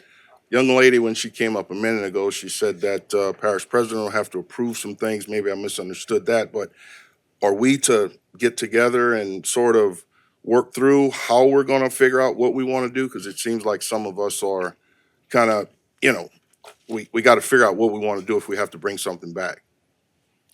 Yeah, so, you know, and when we had this meeting before, right, there was a whole conversation about whether that broke open meetings laws. And we wasn't asking anybody to make decisions. We were saying, here's data, right? And I feel like we've done that. If Clyde wants to meet on projects and issues, we meet on project and issues, and he gives us what his things are, and we go work on them. So when you look at the fact that both of the seafood study and the resilience projects were, I think if not, the seafood was one, maybe two. It got broken into three. The resilience studies got broken into two. OCD said, you need to do a study. In fact, one of them is phase two. This one's phase two because they said, which is, the state did this. They said, you're gonna do phase two before you do phase one. So they told us you have to do a study. You need to present the study. It's taken, you could see a year just on this project to get to that point. And so when you look at I know we've had public meetings recently on the seafood study.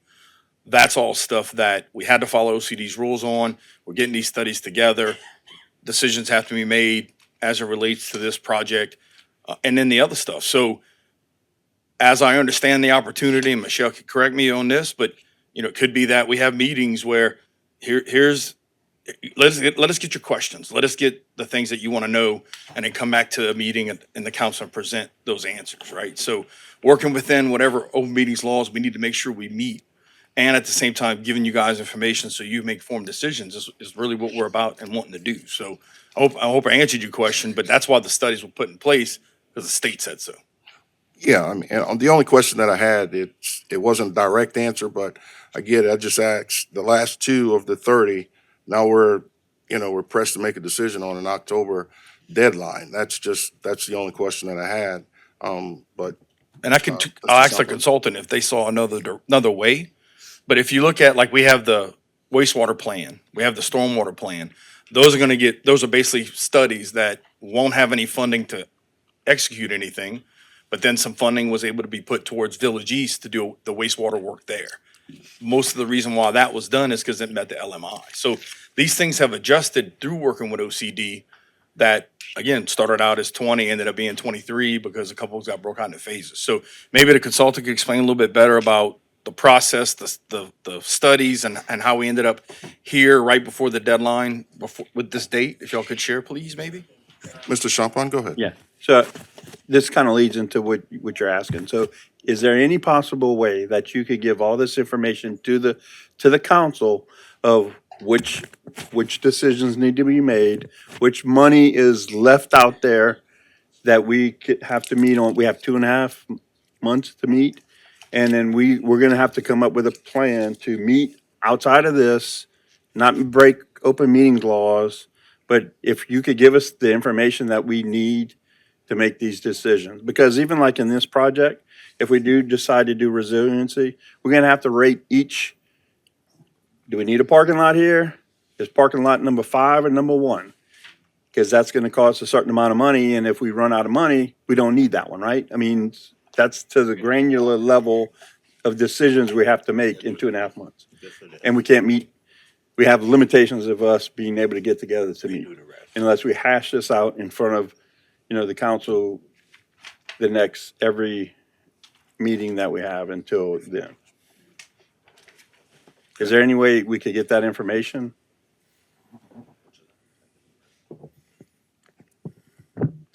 So, Mr. Champagne, for the legal aspect of it, the administration can push out information to the council. If you call admin and say, I want this information, admin can push information out to you if they have the answer to your question.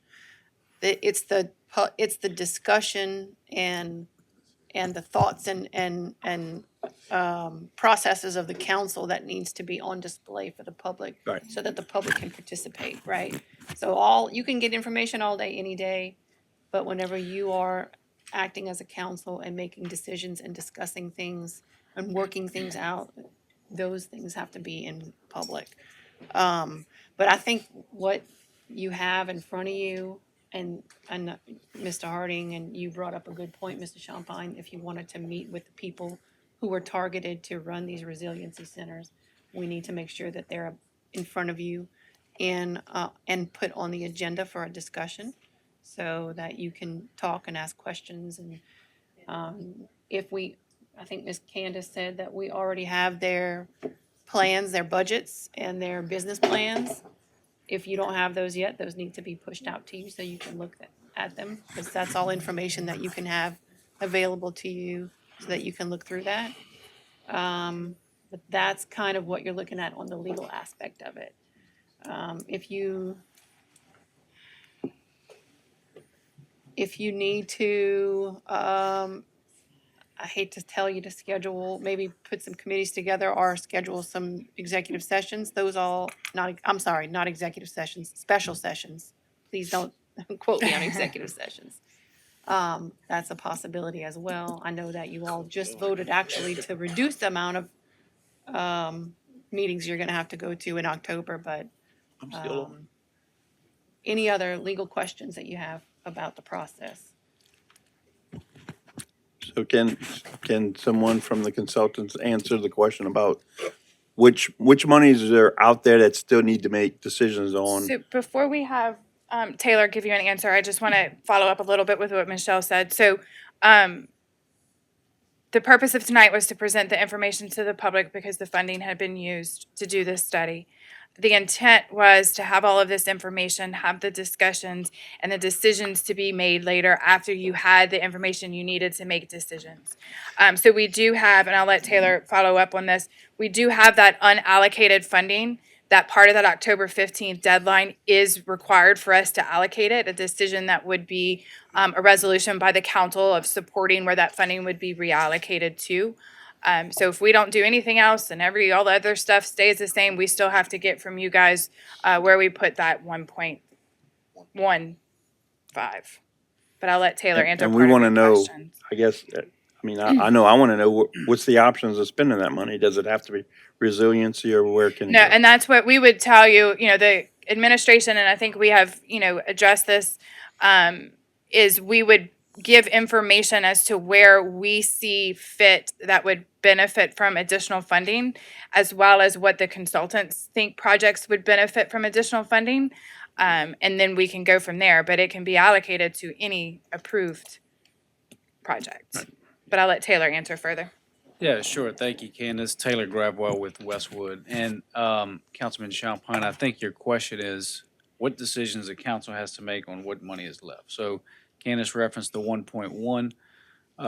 When we programmed and budgeted the entire program dollars of 117, this is normal process to have projects that need to be adjusted as you move along. So we were carrying sort of that contingency, if you will.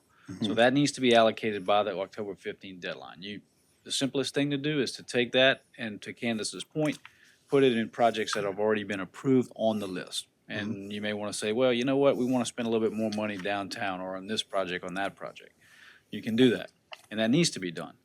I think the second thing you asked about is what decisions you got to make on these projects. So you really have, I think, two ways the council has left to make some decisions. These community centers, which one out of the five you want to do, and then there's the phase 3 of the seafood project, which has to do with the safe harbors. There's 2 priority locations for the safe harbors, and that also needs decisions.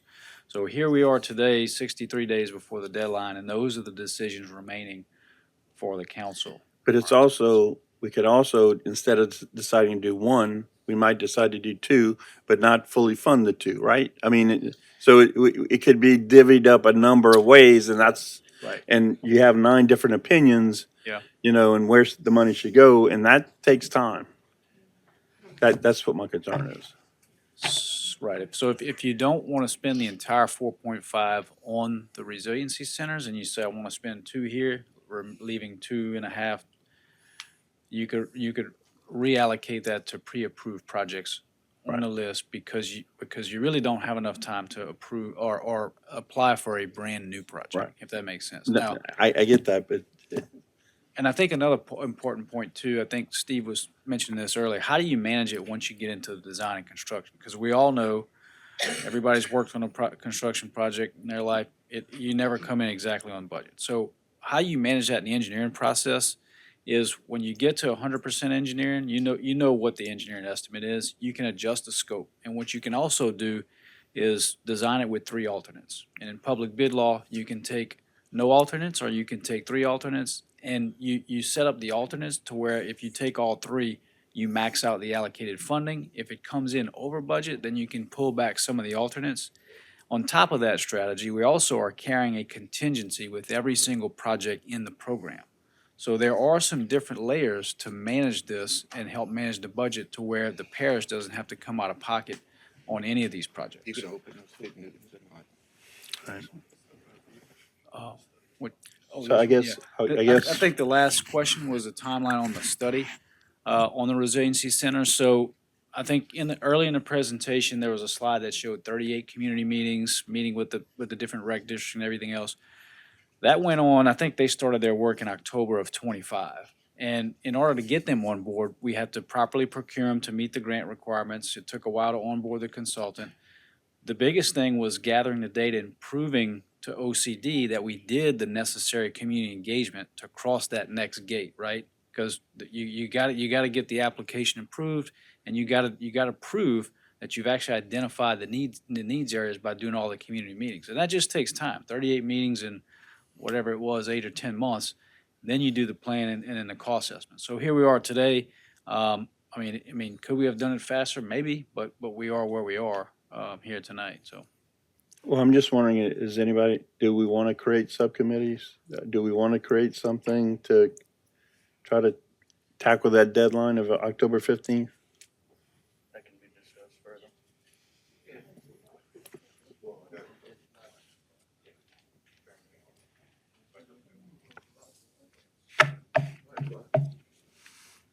You gonna give it back to me?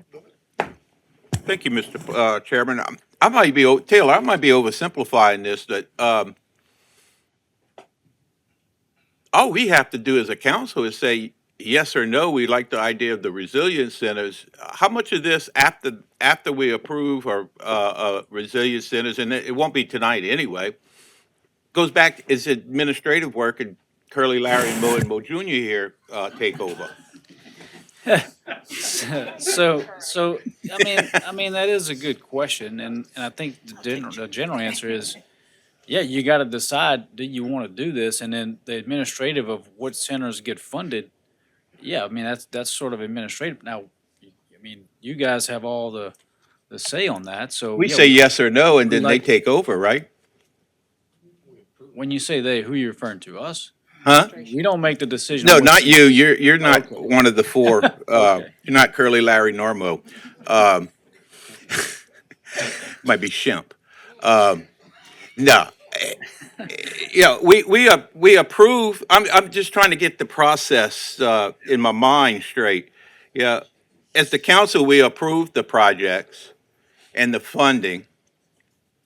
You know, which is going to come from CDBGDR, but then staff, the parish president and his staff takes over and makes everything happen, right? So I think the reason for the study is to show the needs and show where the needs are. Yeah. Because we want it to be collaborative. We don't want it to be one person making a decision, Mhm. allocating money where you have no need. So that was the whole reason for this. Right. To present it to the council, show you where the needs are, so informed decisions can be made about which are the best centers that can be built that have the biggest impact on the communities that need them. So, But after we make that decision, hey, the process moves forward once. the process moves Yeah, forward, it's absolutely. back in their hands. And yeah, and then from that point, it's a lot of administrative behind the scenes type of stuff, back office type stuff, getting the architects on board, everything else. Right. Okay. So.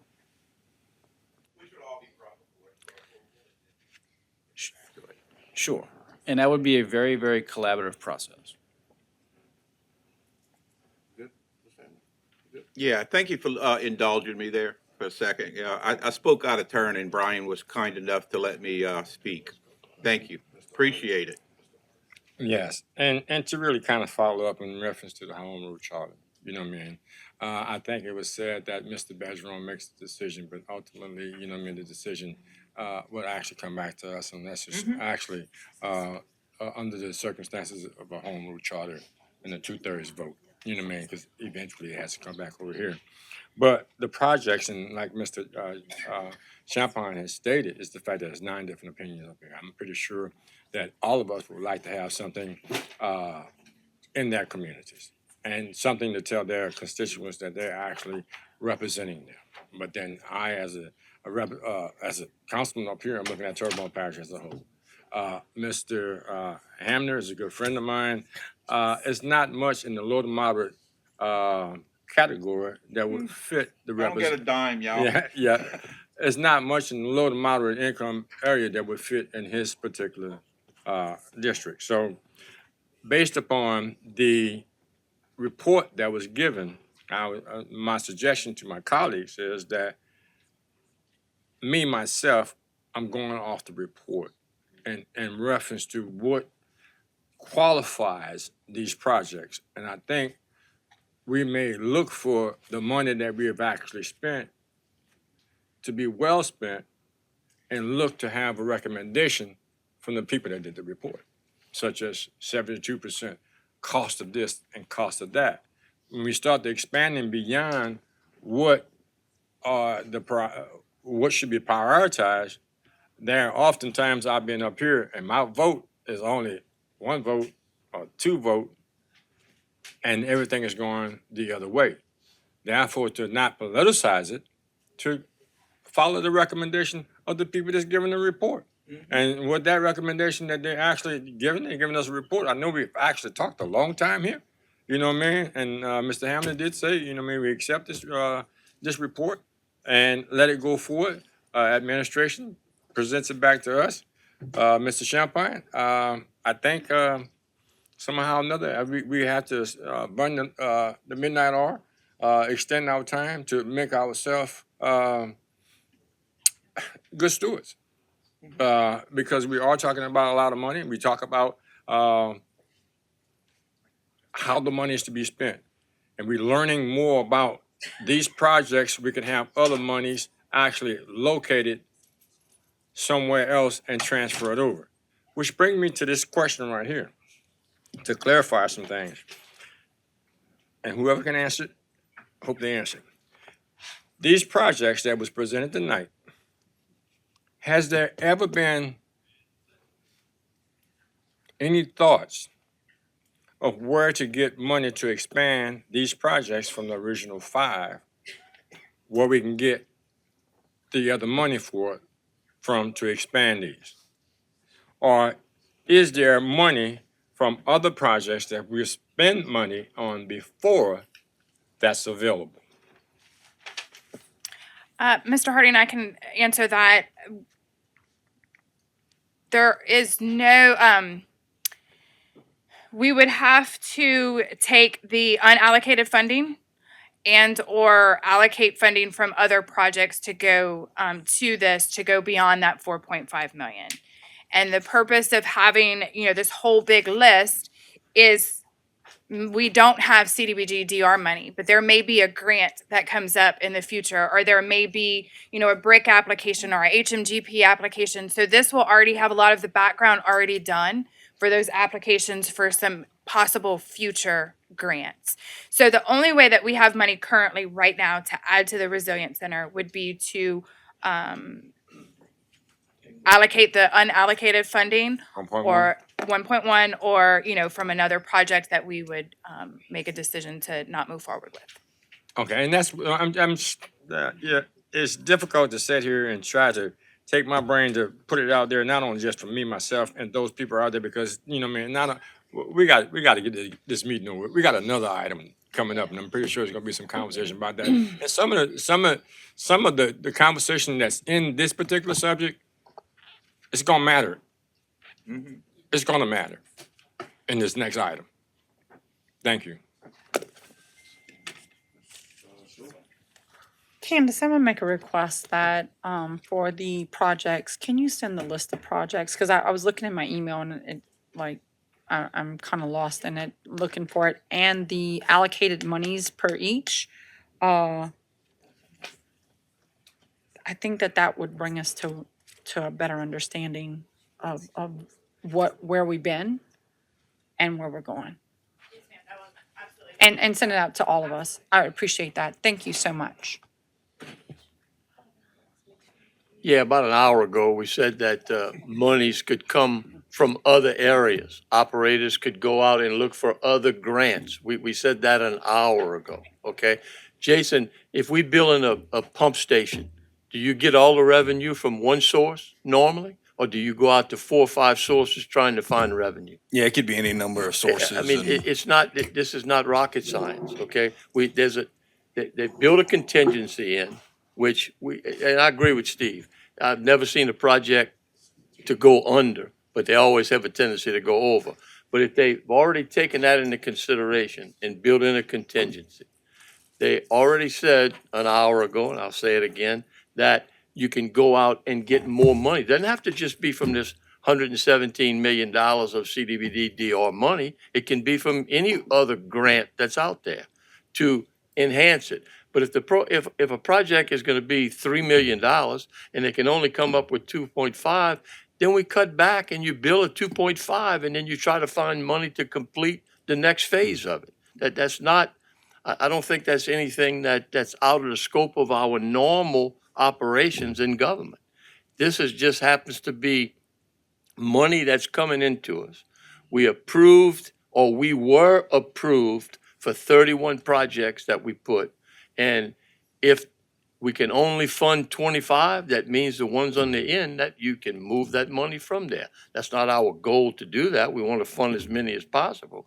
But there is that pot of money out there that still can be moved around. So again, I think we've had a lot of good discussion, a lot of good questions, but it's something that we got information on tonight. No decision has to be made tonight. I think all of us are much more educated about it now, and in 2 weeks, we need to move forward. We need to do what's the greater good here. Thank you. John? Thank you, Mr. Chair. So quickly, to defend contractors, there are projects that come in under.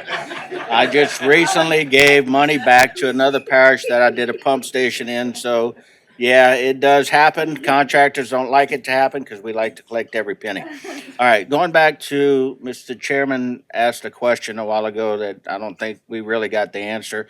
We're talking about 2 projects are left that we have to go through this process, but on all the others, did we, I mean, there are a bunch of them that we voted on. Have we voted on all the others? Because I know a bunch of them over the past year have come through on us.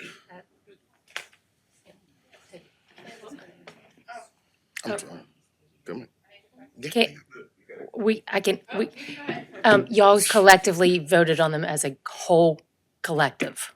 So yes, they were all previously approved, so. But what I'm saying is we've already voted on individual projects. Yes, you took them as a slate.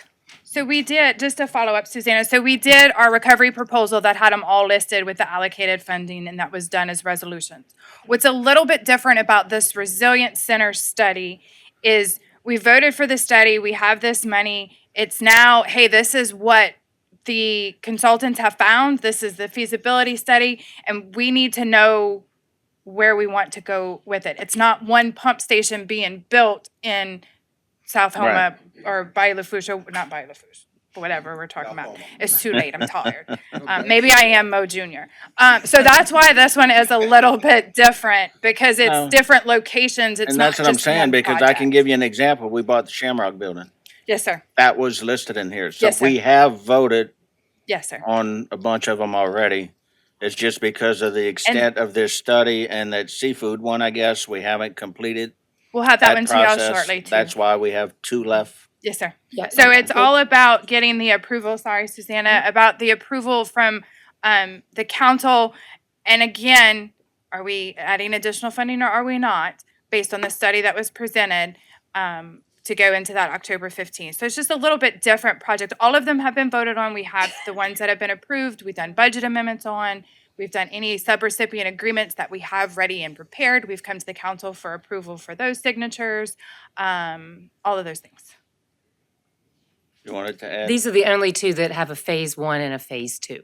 So Okay. there's plans and then implementation, because the state asked us to divide them that way.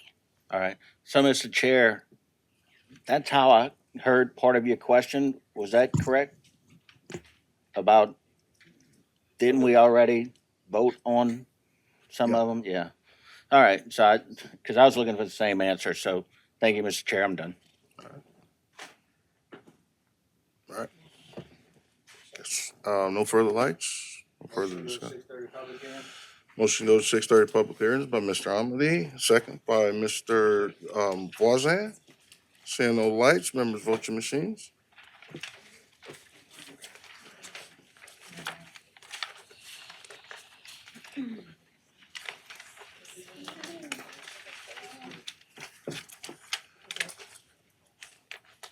Six thirty public hearings relative to an ordinance to amend the 2026 adopted operating budget of Terrebonne Parish Consolidated Government for the following items.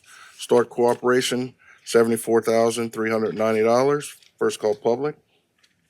Second call public. Third and final call public. Motion to close, Mr. Amity, second, Mr. Carl Harding.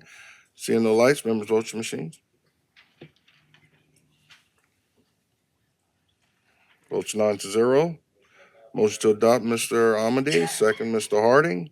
Seeing no lights, members vote your machines. Votes 9-0. Ordinance is adopted. An ordinance to amend the 2026 adopted operating budget and 2026 budgeted positions of the Terrebonne Parish Consolidated Government for the following items: centralized purchasing, $42,428. That's a minus. First call public. Second call public. Third and final call public. Motion to close, Mr. Amity, second, Mr. Harding. Seeing the lights, members vote your machines.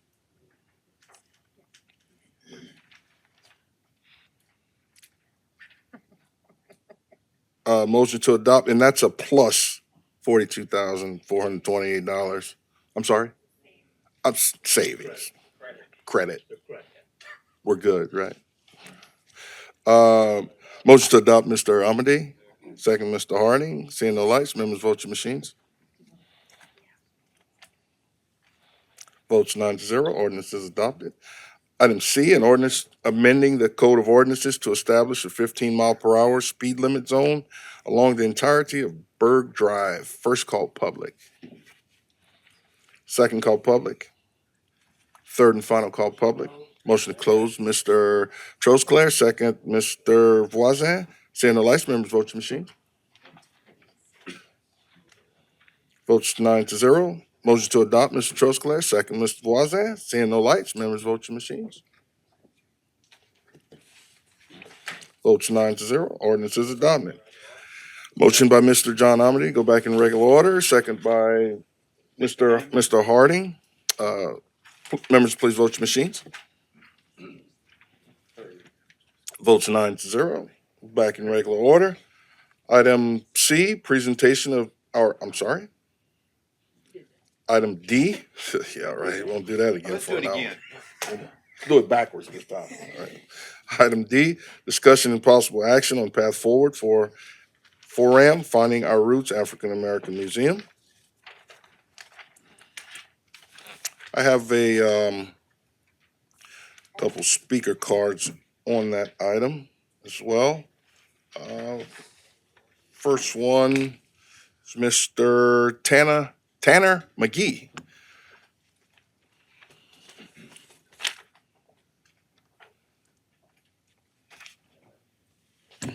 Hey, good evening, members. I know it's been a long time that y'all have been here. I really respect how long it takes to sit and do these meetings. I appreciate y'all time and y'all patience, and I have a ton of respect for what y'all do.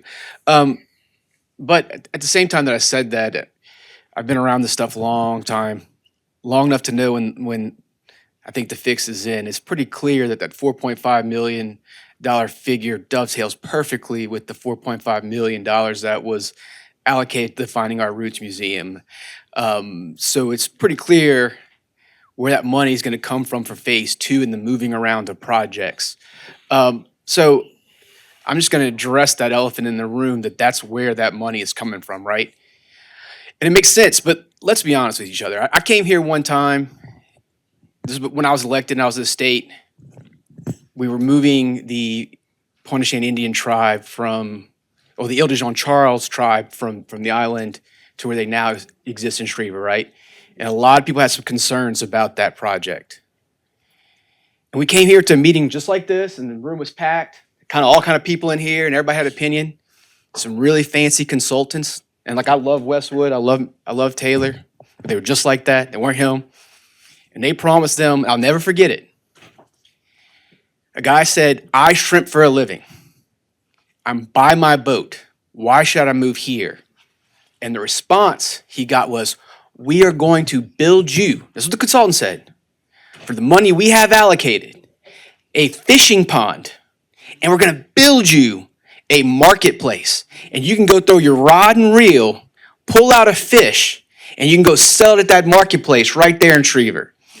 And that guy looked at her and said, that is the dumbest thing I've ever heard in my entire life. And the whole meeting erupted in laughter because we all knew that this was a stupid plan that was never going to happen, right? And I ask you now, is there a fishing pond? Is there a marketplace? In Shreveport, there is not. And there's a $28 million project. So you have $4.5 million that's allegedly going to build 5 community resilience centers, we're calling them, right? It takes $400,000 to build the lights in the Bayou Sportsplex, the 4 lights. 4 lights. It cost, Chris Pulaski can probably fact check me a little bit on this, it was $1.2 million to do the Rotary Plaza. There's not even a covering over that, guys, it's bricks. One comment on Facebook said, I can do my back patio for $100,000, right? But it took $1.2 million when you contracted it out, designed, engineered it. I know because I'm the one who got the funding from the state for $1 million to do that project. My point being is, if Westwood and their crew can build all those projects for $4.5 million, I think we just need to turn all the projects in this parish over to them tomorrow and just give them $100 million a year and say, go. Because that would be the greatest efficiency I've ever seen because it includes design and engineering. Let me tell you what the short version is. Y'all aren't getting 5 projects. You may get 1. At best, you're gonna get 2. So you make this decision, I'm sorry, Mr. Hamner, I disagree. 8 districts are not getting something out of that money. They may get a pretty plan at the end of the day, but they're not getting what you are being told you are getting. And where we're gonna find ourselves when this is all over with is all the concerns that have been levied at the HTV project exist now in those 5 resiliency centers, and you got to resolve all of those. Now, it's taking 2 years to do this one, right? You got to reserve all of those by October 15th. And what do I mean by that? You don't even have subservient agreements contemplated allegedly right now. The whole problem with the HTV project is the subservient agreement. And you're going to do 5 of them. Couldn't do 1 in 2 years, but we're going to do 5 by October 15th. Who are they? We've turned in business plans. One of the things y'all have complained about was that Finding Our Roots did not turn in a satisfactory business plan. I have no idea if the 5 y'all have are satisfactory or not. I don't know. Could be. Could have 5 great ones, right? But what happens if we don't find out we only have 3 good ones by October 15th? 2 good ones. 1 good one. What happens? We lose the projects? We lose the money? Because I think by October 15th, it's a hard deadline that all your chips have to be in a row to make that happen. Other concerns. Mr. False is making money off of the project. It's a private enterprise. He's selling blah, blah, blah. I heard all of it, right? He was giving you or getting a building for it. Parish owned. We becomes a public, we can sell it after 5 years, we've just learned, we make profit off of it. Under the new agreement, we know at least 2 are gonna be privately owned. Money straight to benefit private organizations, not public organizations. And yet, y'all don't care about that. We were all upset that a private businessman was going to make money selling a thing, even though it gave you an asset. Now we don't care. You don't get that back. You give a private business or a private enterprise, a private whatever, $1 million. That's just for their benefit after 5 years. Nobody can claw it back. And y'all want to have all that done by October 15th. There's no way that is going to happen. I'm just saying that right now. If it does, I will be the happiest person in Terrebonne Parish that it happened. I really mean that because I love some of the projects. I started my political career at Ward 7. Started it. I walked the tables during bingo nights. For Hurricane Ida, I spent every day over there with no air conditioning, working in that facility. That is the heart of, I got blasted. I can read y'all an ugly Facebook message because I brought fried chicken, private donor, to Ward 7 to give out fried chicken to people like the week after. And I got a message from a neighbor telling me that I was dividing the parish because I didn't provide it to my downtown neighborhood. And when I responded that we didn't need as much as they did. So I want Ward 7 to flourish. I love the people down there. Nothing would make me happier that this happens. But you're telling me you're building a kitchen? For what? A bathroom costs $400,000 by today's standards for a public when you have to make all the public things it has to make. I like somebody tell me how you build a bathroom and a kitchen for $800,000 in this day and age. It's just not in the cards. But be that as it may, I'm going to close with this.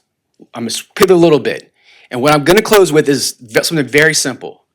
Some of y'all know my dad, my stepfather, Danny Smith. He was a great advisor to me growing up. He told me a lot of good things. My first homecoming dance, he told me, son, you dance with the girl you brought to the dance. You dance with the girl you brought to the dance. There may be prettier girls, maybe nicer girls, maybe this, blah, blah, blah. That girl decided to go with you to the dance.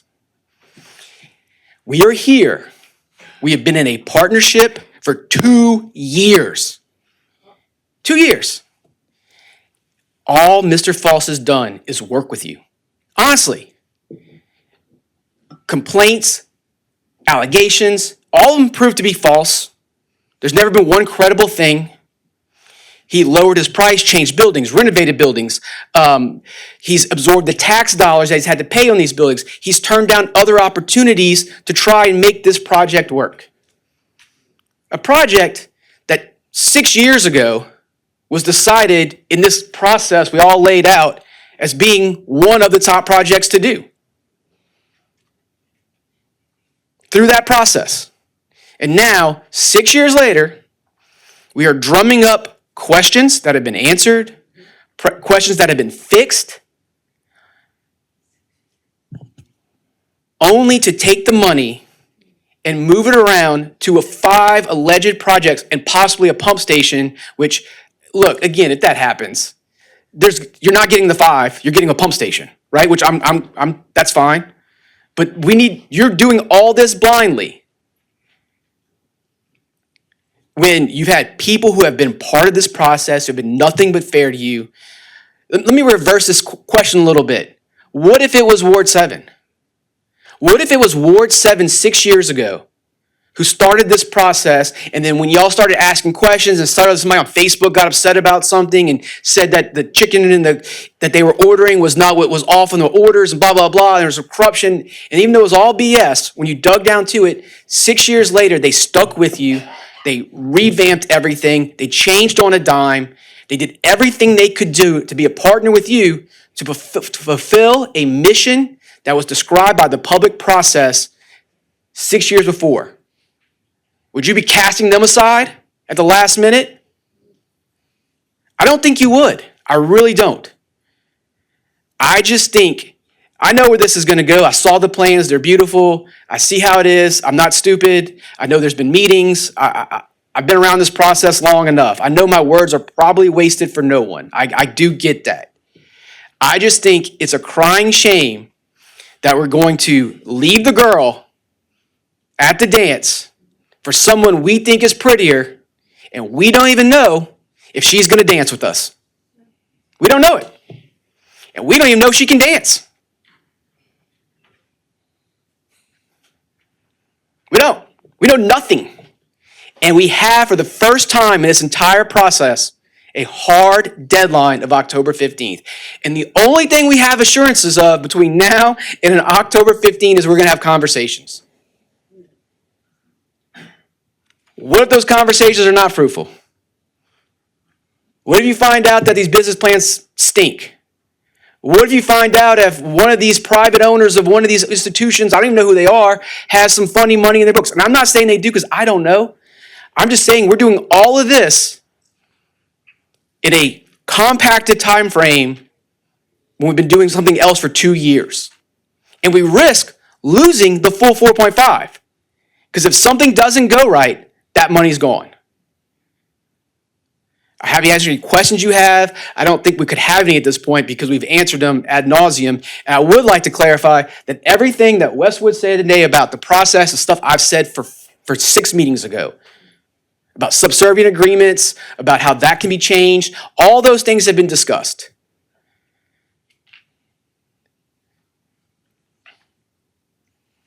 Happy to answer any questions y'all may have. Mr. Voisin? Thank you, Mr. Chair. Thank you for coming. My question would be in reference to finding our roots if at some point that project completely died. Money's got transferred somewhere else. You representing Mr. Falls, correct? Correct. So in your professional opinion, what would you say, knowing everything that's transpired to this point in reference to this concerning Mr. Falls, what would you perceive possibly happening if that happened? And with that perception, what some things that have occurred that maybe could be detrimental to the parish financially in the future? Look, all I can tell you, Mr. Wazan, is that Mr. Falls has actually spent dollars here based off of the representations that were made to him by the parish, spanning 2 different administrations, right? It wasn't just one, it was 2. It was this council. He has signed agreements with y'all, notice to proceeds. It's actually an approved project. I think of June of 25, he received a letter that this was moving forward, that had been approved by the state. He's going through 4 appraisal processes, 4, on 2 different buildings, and accepted every single one of the appraisals pretty much has been offered to him. He has paid taxes on these things. He's renovated things. I mean, he has money out. I mean, that's all I can tell you. I think it's a shame that we would do this to one of our citizens at this point. Understood. I was just curious if you know, if at some point these dollars got moved and finding our roots was a thing of the past, if we would have any negative effects as a parish from that.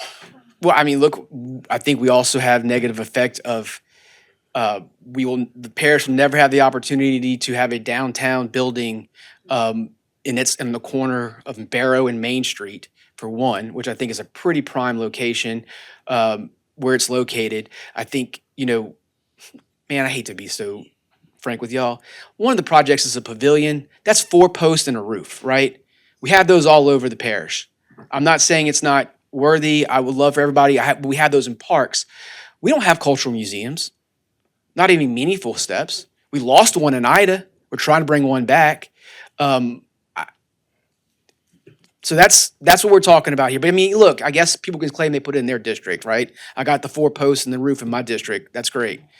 I think we lose a lot as a parish. And I mean, also the commitment of,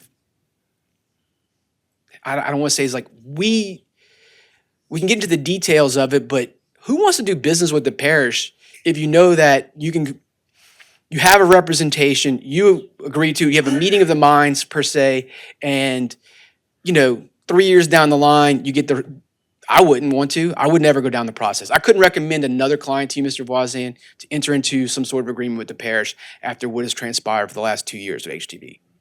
to be honest. If any of them called me, I would say don't do it. I appreciate it. Thank you. Ms. Chauvin?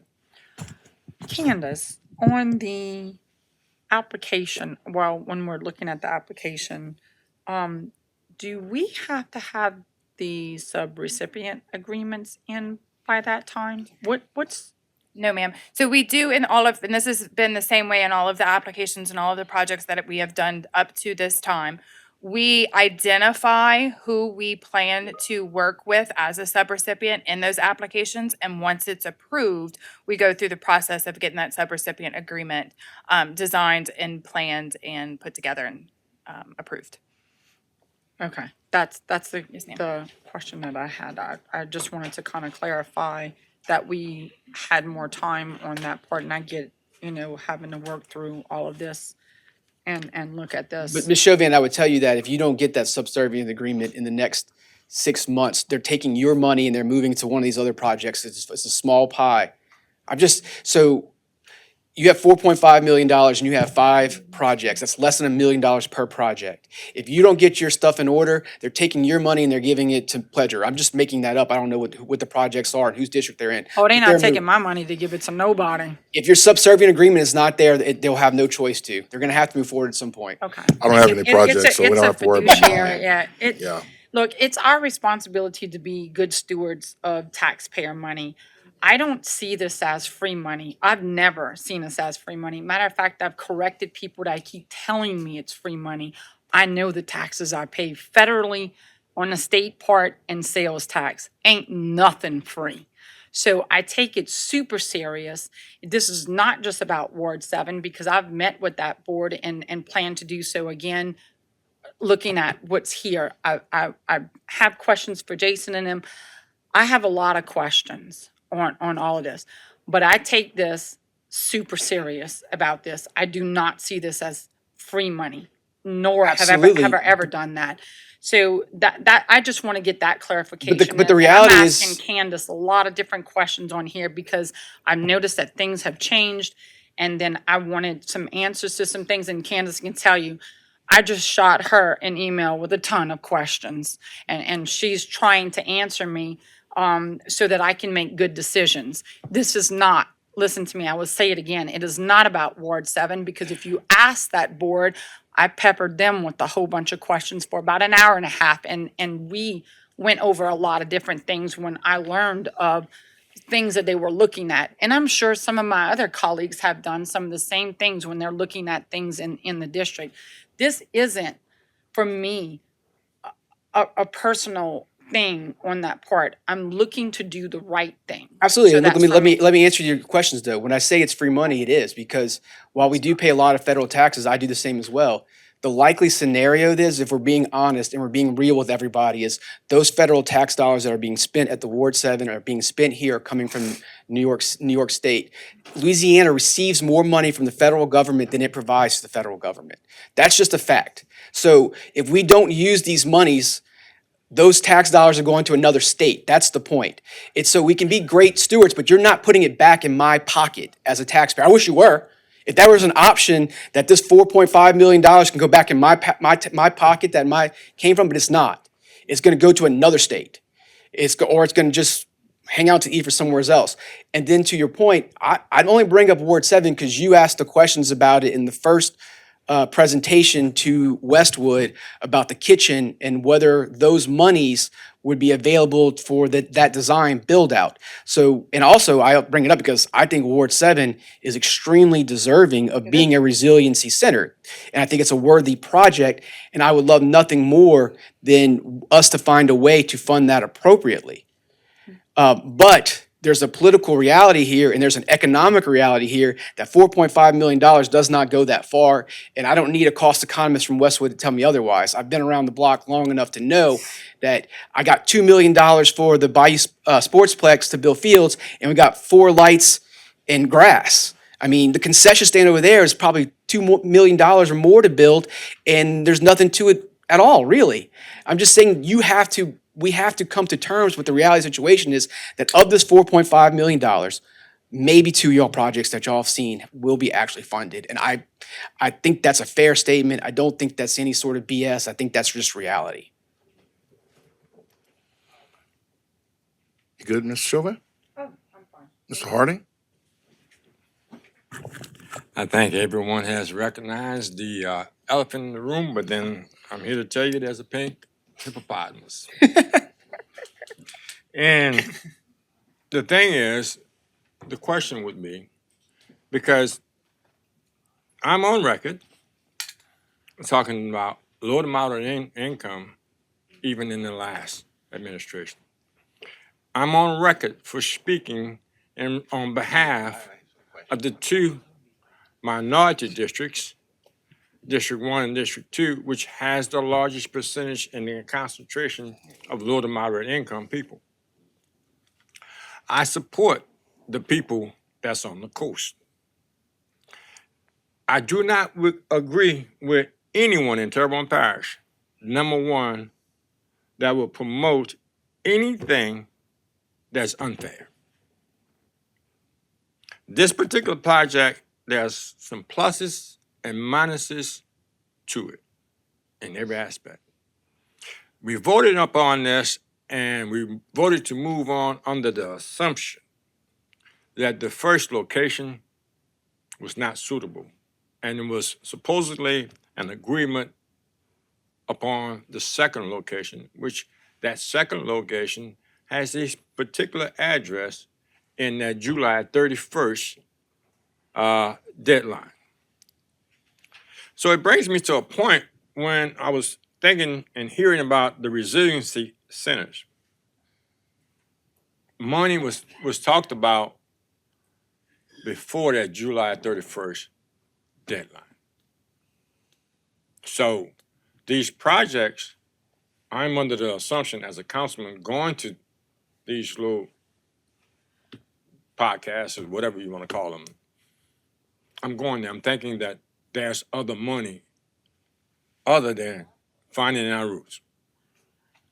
Finding our roots money, which is not technically free money, but it's money that is allocated out of $117 million that we have applied for, and there's some circumstances that go along with it. So in no way that I thought the resiliency centers would actually receive any money if finding our roots somehow or another reaches demise tonight. Therefore, I am sitting here under the assumption that we somehow or another are trying to manage how to go forward and perhaps look at what is considered to be me that a lot of other business plans that I have not seen. I don't know what's acceptable because that was stated in that, I think, that letter in June 24th, I think it was, of this year, that acceptable. Well, what is acceptable? What is an acceptable business plan?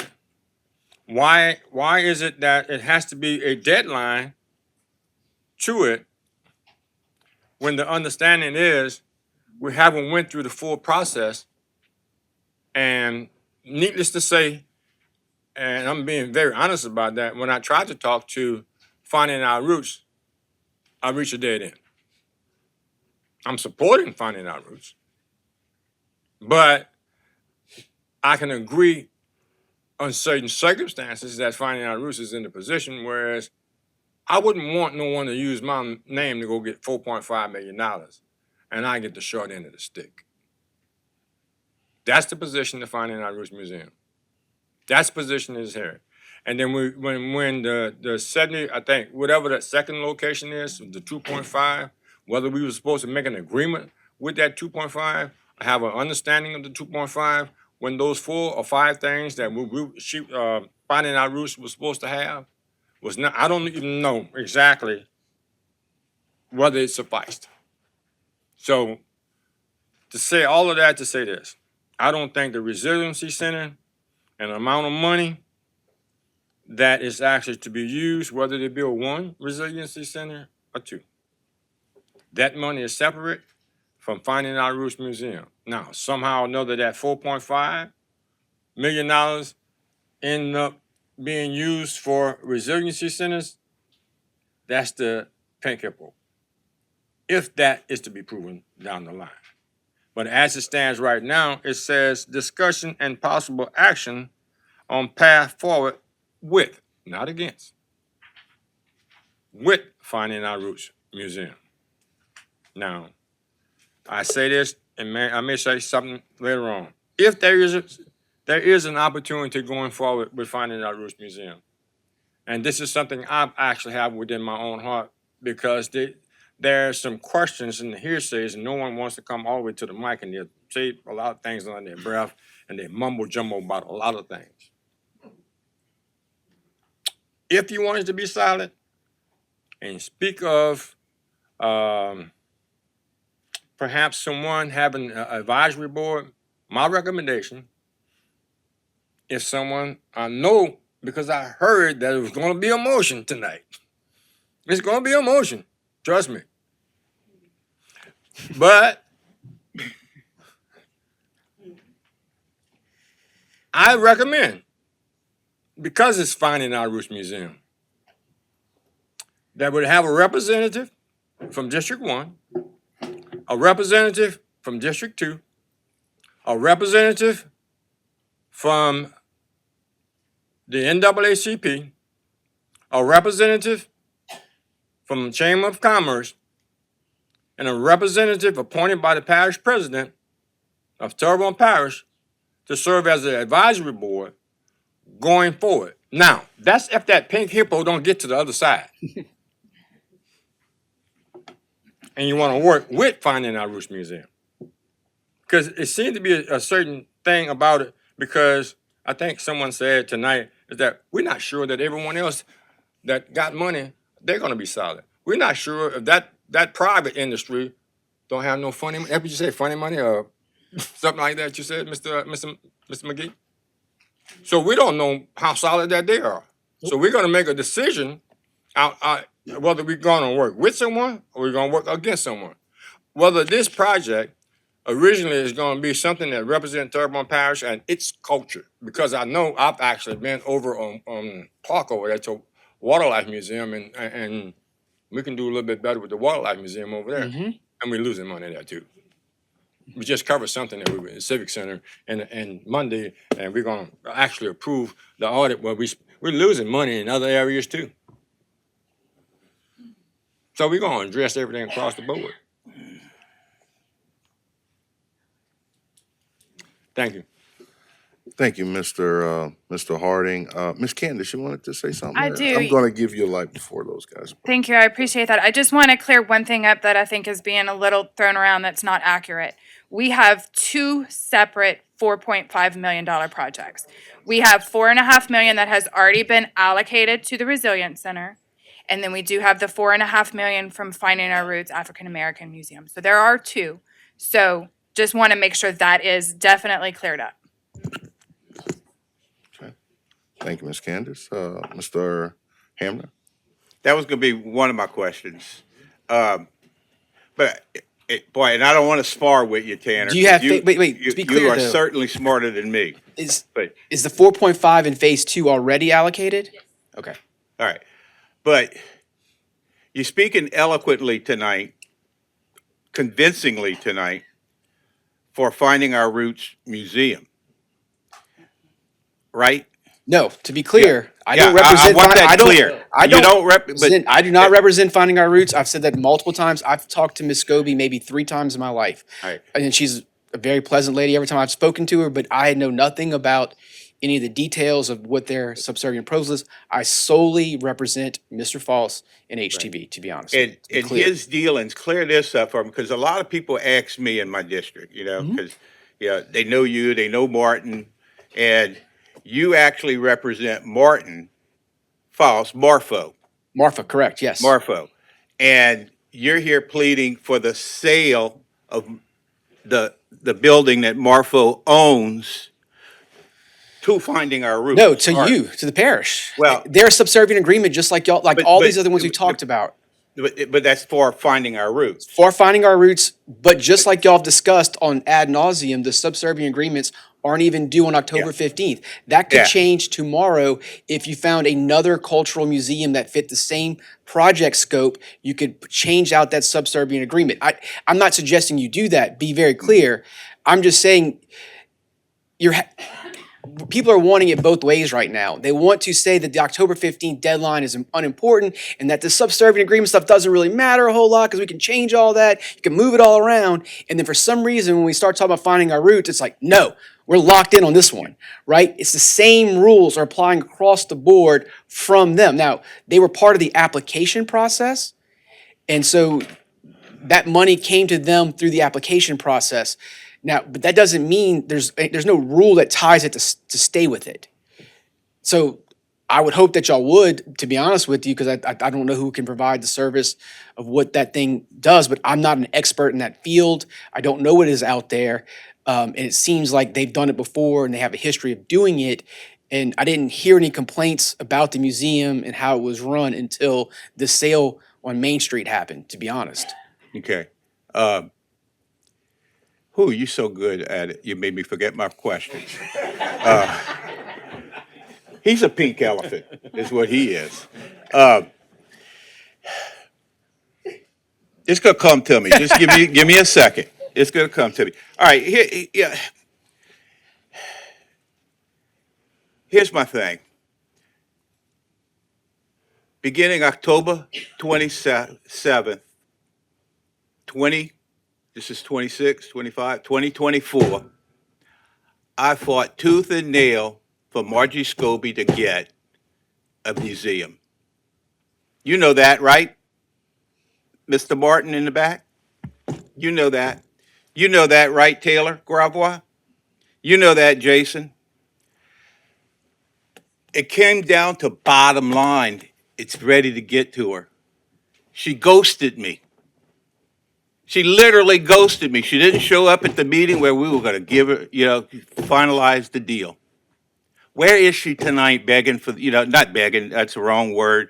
Where is she tonight, to plead for her money? Where's her representative? You're doing an eloquent job for Martin. And Martin's my friend. And hey, I had lunch with him.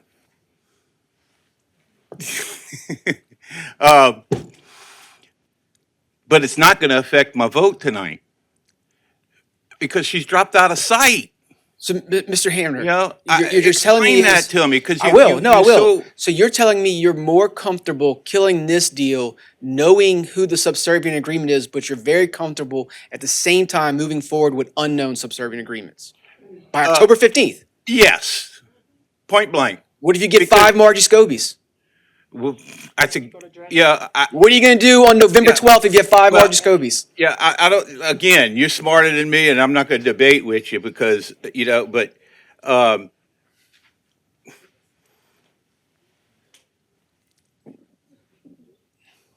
devil you she's know is better gone. than the devil you don't know, She's and I'm not gone. saying she is, but she's not even here tonight for me to vote for her. I can't speak for her. I don't represent. I know you can't. I would tell you this though. My I would point is explain to you you did a this. great I job think pleading for her. in Martin. I understand. My perception is that she, and I don't want to put words in her mouth, and I want to be very clear. This is not anything I've been told, but this is my perception.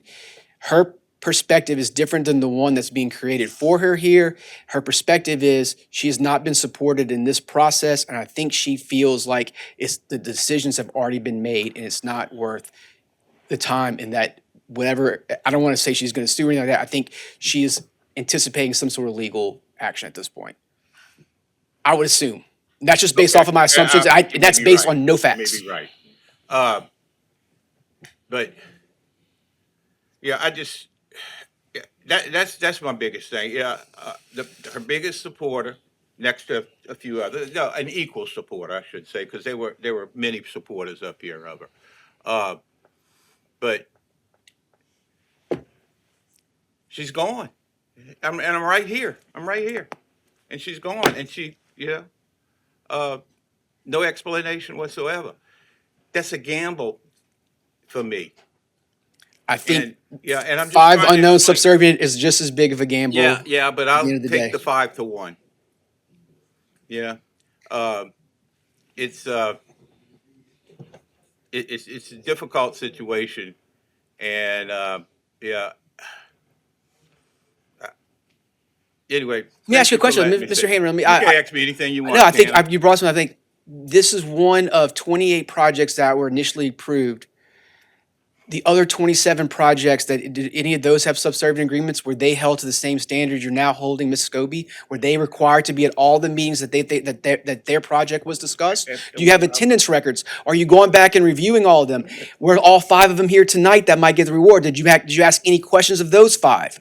For some reason, this one seems to be the one that sticks out. Let me answer that. Of 29, right? 31 now. This is the only one that I poured my heart and soul into. The only one. And because District 6, we're not LMI. We don't get a dime. Okay? Yeah, that's why I brought up the South Houma pump station, because that's not even going to be in District 6, but, it'll help all of them. Yeah. But it I understand. I don't have an answer for you. I know you don't, Tana, but I just want you to know as a friend of mine. Absolutely. And Martin to know as a friend.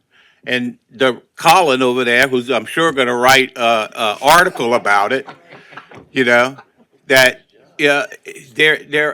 people have to be there when they requesting 4.5 or 2.5, whatever it is today. Yeah, you got to be there. If I was her attorney, which I'm not, Look, things would have been a lot different. I would also be requesting all the attendance records of everybody who came for all these things for a future date. Yeah, well, look, thank you, Mr. Chairman, for indulging me with Mr. McGee, and thank you for not tearing my butt up here, because I know you could have. And No. Martin, I know you and I will continue on after the vote as good friends. But I'd like to make a motion. I don't know how to word it. Are y'all done with questions for me? Or can I go sit down? Well, I got a couple more lights. Oh, I'm sorry. But I don't know if you want to. I mean, I can't stop you from making your motion because Mr. Well, Babbitt's no, gonna I do think it everybody anyways. deserves a right So, to speak. Yeah, I mean, if you want to yield to that, you can go ahead. Danny, stop. Mr. Danny, you want to go ahead? Yeah, well, how do you know I was gonna make a motion, Mr. Pledger? You and I haven't spoken since we've been on the council together. So how do you know I was gonna make a motion tonight? Now, I'm tired of your nonsense, sir. And you said earlier, I never sat in that seat. You're right. No, you never sat, I never sat in that Babbitt, seat. point of But I order. was the chairman of the State Wildlife and Fisheries Mr. Commission. Babbitt. Where were you? Mr. Now, Babbitt.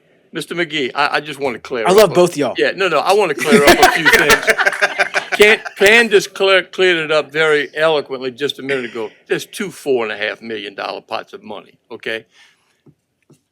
Also, I forget the dates, but let's say 2 months ago, we gave Ms. And listen, you got up here and you represent Martin, which is wonderful. You got up here and only spoke about Martin for a long time, not about the museum. And this is an agenda item about the museum tonight. But you're doing your job, and that's, like Clyde said, that's great. But a month or so ago, we decided as a council to give Ms. Margie Scobie 3 requests to take Mr. Fals's building, I forget the address, not the HTV building, the smaller building. We asked for a comprehensive business plan that any bank in this town would lend money on. And we said that you're going to get $2.5 million. And we gave a deadline. She did not meet that deadline. As Clyde said, she's been vacant, okay? Now, she had an attorney present at one of the meetings that they went to, but Ms. Scobie wasn't there. I'm worried, and again, these subservient agreements that we're talking about, that has to be done after the fact, after October 15th. And you're right, if they don't pan out, We got 31 projects. We can move every bit of that money somewhere else, okay? Those projects have been already approved, and some of them have the agreements already. So we could expand those projects. It's not like we're locked into just those 5 resiliency centers. And if we don't do it, we're gonna lose the money, because we're not. We have the ability, and Candace, correct me if I'm wrong, and Jason, we have the ability to move it in other areas that have been approved. So what may come up tonight, if this Finding Our Roots Museum goes away, it just means that we can go to phase 2 and what they talked about earlier and expand from phase 1, from a $900 pavilion to a $3 million pavilion in Village East, okay? So there's ways of moving this money around. I'm looking at the ladies that have been giving good explanations. That's where we're not locked into anything. But what we are locked into is, and I'll say it again, and Margie Scobie lives in my district, and I've helped her out tremendously over the years, but she's a no-show. Mr. Bowden, let me Okay. ask you a question. Sure. If nobody's locked in and this money can be moved around at any point in time, why the vote tonight? Well, I'm No, using, no, I'm wait, let using me, the term locked let me in. finish. Let me Okay. finish. Let me finish. If nobody is locked in, why is there an arbitrary deadline of tonight for one of the 31? 30 of them are not as far as long in the process. You're penalizing, actually, to be very clear, the one subservient agreement that's the furthest along in the process. That's what's going on. The other ones are benefiting that they haven't turned in anything before today because you haven't questioned their business plans. You haven't said, does this business plan meet the criteria of a banking institution? You haven't done that to any of them. You've only done to one of 31. So you have arbitrarily created a deadline of tonight for only one, and now you freely admit that all this money can just stay where it is for right now, let the game play out, see how it all works, see if these projects get approved when you go to move the money around, because you can still move the money around November 1st. You're choosing, and I don't know the details, but from her perspective, I would understand this for sure. Started 4.5, dropped down to 2.1. Like, I would also be not trustworthy of this process if I can't even get a solid number of what my project is. And that has changed throughout this entire process. We were told it was X amount of dollars, and then turns out there's an email from like January of 2024 that actually does confirm the $4 million number that everybody said wasn't true. It turns out it was true. Like, it was on an old server and nobody could find it, and it turns out that what Ms. Margie Scobie was saying was correct. I'm just saying you're choosing arbitrary deadlines. I don't know why, because she is the furthest pony in the race. Other than that, everybody else is benefiting. The other 29 can be just like her. And you just don't know it yet. And you're choosing now to say, this is the cutoff. I'm drawing the line saying now, even though you may find out later on that these other projects, these other subservient groups are not as good as this one. Well, let me ask this question. From the beginning, That doesn't seem like good use of dollars for me. No, I mean, I okay, don't think that's being a good steward of money, but that's my... Okay, but let me ask you this question. From the beginning, you just got through saying there was $4.5 million, correct? And that was to buy the HTV building. Am I right? As I understand the scope of the Okay. project. I wasn't involved in the project then. Well, why was that building pulled out? Because Why was that building pulled out? for a couple of well, as I understand it, first of all, there was some confusion about how much money was truly available to the project, even though now we know it was always $4 million. And there was some, whether the building was too big, whether the project could be done. There was several questions about the project, but that doesn't mean, as we know now, that we needed to scale down the scope of that project right now. We arbitrarily created a deadline to scale down that project that y'all are not imposing on any of the other 31 projects. Well, let me That's ask you this. If that building would have been appraised and she'd have made the sale with Mr. Falls on the HTV building, we wouldn't even be having this discussion right now. But something happened with that building, and then it moved to another building. And then she said she wanted that building and now she doesn't want that building, she wanted another. So. So you- we're you see where penalizing them, no, you know, no, you're penalizing them for being responsive no, to the no, community I'm not requests? trying to Like, I penalize her don't, for being responsible at all, because I think she's irresponsible here, because she has created the problems, all right? I don't think she had anything to do with the downscaling of the building. I think that was always being responsive to the community, the public meetings that were being had, and what Mr. Falls was trying to accommodate everybody involved. I don't think What that's public anything to do meetings with were her. being held? I came to 4 of them here at the council where we eviscerated the project. Well, I'm just asking. Originally, it was HTV building, and it was a $3 million sale, and then all of a sudden, that didn't go through. We moved Because it to was being another one. responsive to the public commentary and what the wishes of this council was. I find that hard to believe. I was here. There's a tape of it. Danny, give it up. He's better at it. No, he's very good, but that doesn't mean that he's right, okay? No, but he can be better at it. I'm good. Okay, Mr. Harding. Oh yeah, and that was a great point though.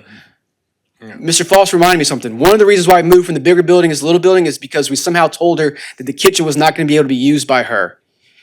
And now we're talking about redoing kitchens at Ward 7. I'm just, these are things that have been said. These are factual records. Mr. McGee, 1 second. Ms. Candace, go ahead. Mr. Pledger, I think there's a lot of some miscommunication, some misconceptions, and some explanations on kitchens versus in resiliency centers versus kitchens in museums. I would ask if Taylor Gravwell with CSRS, who is our consultant for the DR money, come and address some of those misconceptions that are being said right now. If that's your wish, Ms. Molden, that's. I would appreciate the answer to the That's, final questions first before we turn. Hold on, Tanner, 1 sec. That's totally within the agenda item. We're discussing it. So if you'd like for Mr. Gravois to come forward, Tanner, just 1 sec, you can come back up, but yeah. Can you repeat the specific question, please? Questions, Yeah. probably. Who, Candace, go ahead. So there was, I think, some misconceptions, Taylor. I think we already cleared up the $4.5 million. There's two. The kitchen in a museum versus a kitchen in the resiliency, the time frame of subrecipients, and what I think also the application for, we're trying to compare the application for resilient centers to the application for the Finding Our Roots African American Museum, and I think they're two different types of applications. So if we could clear that up. Yeah, so, good question. The original building, as I appreciate, was somewhere in the neighborhood of 20,000 square feet total. Portions of that building was living space, kitchen space, things like that, which were ineligible for use for the CDBG grant. So the discussion was, okay, if you have that much of the portion of the building that's ineligible to use the grant money on, is it, you're paying maybe half of those costs to go to ineligible uses that you can't recoup or turn an income on, because making an income on a project that's funded with a grant, there's tons of complications with that. So the discussion, that's how the discussion moved from the larger building to the smaller building. Additionally, as part of the process we were trying to go through is get a space plan from Ms. Scobie that actually laid out the floor plan of the museum, how much space did she need, and we couldn't get to that step. So that's the difference on the museum building versus the resiliency centers, where, you know, those resiliency centers, it's a multi-purpose building for disaster recovery after a storm, serving the public need, things like that.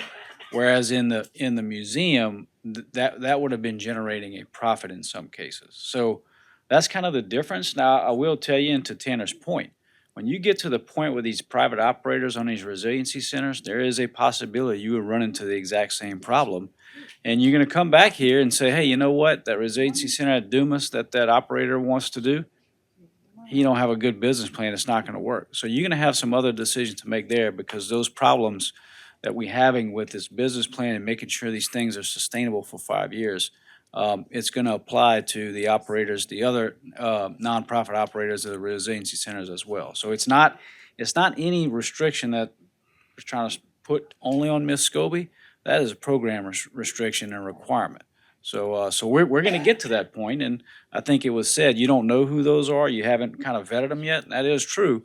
But if they don't turn out to be feasible, then you can reallocate the money in other places. So I hope that answers the question, but if there's some additional questions, I'll be happy to help. Okay, thank you, sir. Mr. Harding? Yeah, and let's clarify something else too. Not only clarifying things, originally, not you, sir, or you might know a little bit about it. Originally, I think when I addressed the issue, it was $1 million involved. And then there was an expansion of several others. It ended up to be $4.5 million. Like the gentleman just said, there were so many things that were about the first location, finding out, which is on the corner of Barrow and Main, that kind of was dead weight, dead money. You couldn't make nothing off it. Now, I recall somehow or another, my memory is getting kind of bad.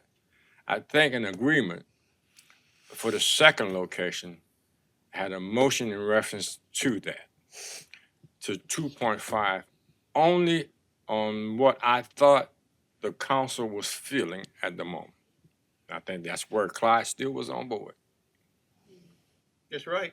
So once we went past that point, and there were some circumstances that came out in the media. Now, when I originally spoke with Mr. Bergeron about that $1 million, and Ms. Scobie had told me she had had an additional $3 million, he said there was no record of that. There was nothing etched in stone.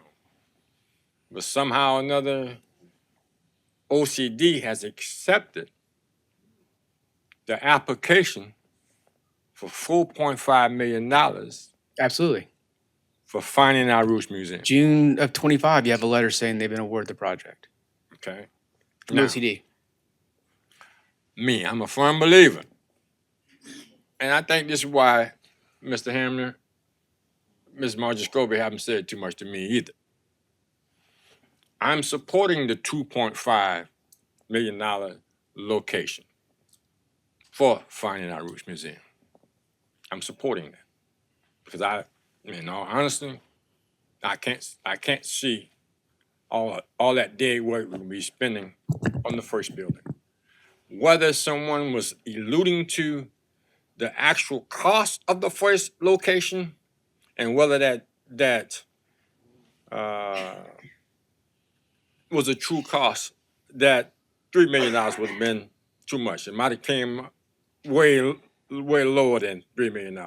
That's the pink hippopotamus in the room. Hearsay goes a lot of way, all over, but then is it written in stone?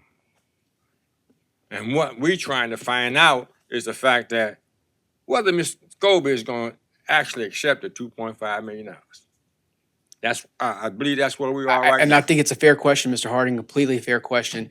I just want to be clear, though, what we're ultimately doing, however you want to cut the sausage, is we're penalizing Miss Scobie for being farther along in the process than the other 29 projects. You know less about them, and so you've not questioned them as Well, hard. Mr. And I'll be Tanner, honest with you, Mr. Tanner, we're going to get to a Mr. point where I Tanner, doubt that we're going to question them as hard as you Tanner, questioned her. Mr. Tanner, see, my point is the fact that to work with Finding Our Roots Museum. And then, like, I know you representing Mr. Foss, but then I'm representing a community of people and some money that's probably going to be going into a community that has never been put into a community before. So it's not about Mr. Foss. It's not about Margie Scobie. It's about Finding Our Roots African American Museum. Now, because the word African American Museum, there's a lot of little small elephants out there. So therefore, I'm in support of working with Ms. Scobie. Even though she's not too much willing to hold a conversation with me, I'm in support of that because it's a lot riding on that in the community. And low to moderate income, the original location of that building was on Roosevelt Street, deep in the heart of LMI. Now, this is because there's a discussion, you happen to be up there. $4.5 million, I think that's out the door. That's $2.5 million. That's the one that I'm leaning toward. And I think it should be a business plan worked out here because if Terrebonne Parish Consolidated Government, and so, whether it's a private firm or a nonprofit, anyone to write all these things, wanted Finding Our Roots Museum to be successful, I think after about 2.5, 3 years, somebody should have came to their assistance. If you really want it to happen, you pay a lot of people a lot of money to do a lot of things. And all of these projects, somebody should come forward, should have come forward. There should have been better opportunities presented to her if you wanted it to work. But it doesn't seem as if that people are coming out of the woodworks. And yes, I'm going to say this again. Ms. Margie Scobie don't speak to me because I spoke differently and what I applied, because she's still on that $4.5 million, which I disagree with. I'm telling you what I agree with. I'm telling my colleagues what I agree with. I agree with the 2.5. Whenever an insurance company comes in, you want equal or better, nothing less. I believe once the 4.5 is out, I'm recommending the 2.5. She should at least come out with $1 million, because that was already guaranteed to her from the bat. So if the application was on behalf of Finding Our Roots Museum, the lowest amount of money that was promised to her was $1 million. From the get-go, when I first talked to Mr. Bergeron. Now, when Mr. Bergeron and the administration sought more money, now, question could come in and say, well, were you seeking more money fully for Finding Our Roots Museum, or you were seeking more money in a category where you can actually eventually, down the line, use other monies for other projects? So a lot of scenarios can actually come up out of this. I would really recommend, because that October 15th deadline, we take no action and then revisit this in another 2 weeks. Iron out some things. What I would ask y'all to do is treat this project like all the other 31 projects have been treated. This is the only project that was singled out from the get-go. Like, we can parse all the hairs we want. One project was not included in the block of projects that went for the first initial vote. One was pulled out and voted separately. It was this project. That's from the initial one. That's what started this whole thing. If this would have been included like every other project in the initial round of voting, we would not be here right now. What I'm telling you is, treat Ms. Scobie the way you're treating every other subservient agreement. I don't think you should treat her differently. I don't think you should treat her better. I don't think you should treat her worse. Treat her the same. Don't penalize her for being the furthest along and finding out the problems with her project plan. That's what we're doing. I mean, look, she needs to communicate with you, Mr. Harding. She needs to communicate with you, Mr. Hamner. She needs to communicate with you, Mr. Babin. All of y'all. There's no doubt about that. She needs to communicate with the parish president. She needs to communicate with everybody. I'm not here to defend that, but I'm saying treat her the same, have the same deadlines for her that you have for everybody else. That's it. It's that simple. This isn't some like crazy project that was picked out of thin air. This was a project that went through the same processes that all of these projects went through. The same public hearings, the same public meetings, the same public input selected this project that selected all the 31.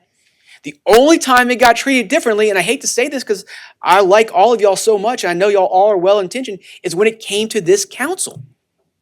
And it started it down a path that now takes accusations that people were wishy-washy, blah, blah, but it was because it was created its own path from the get-go when everybody else was running along together.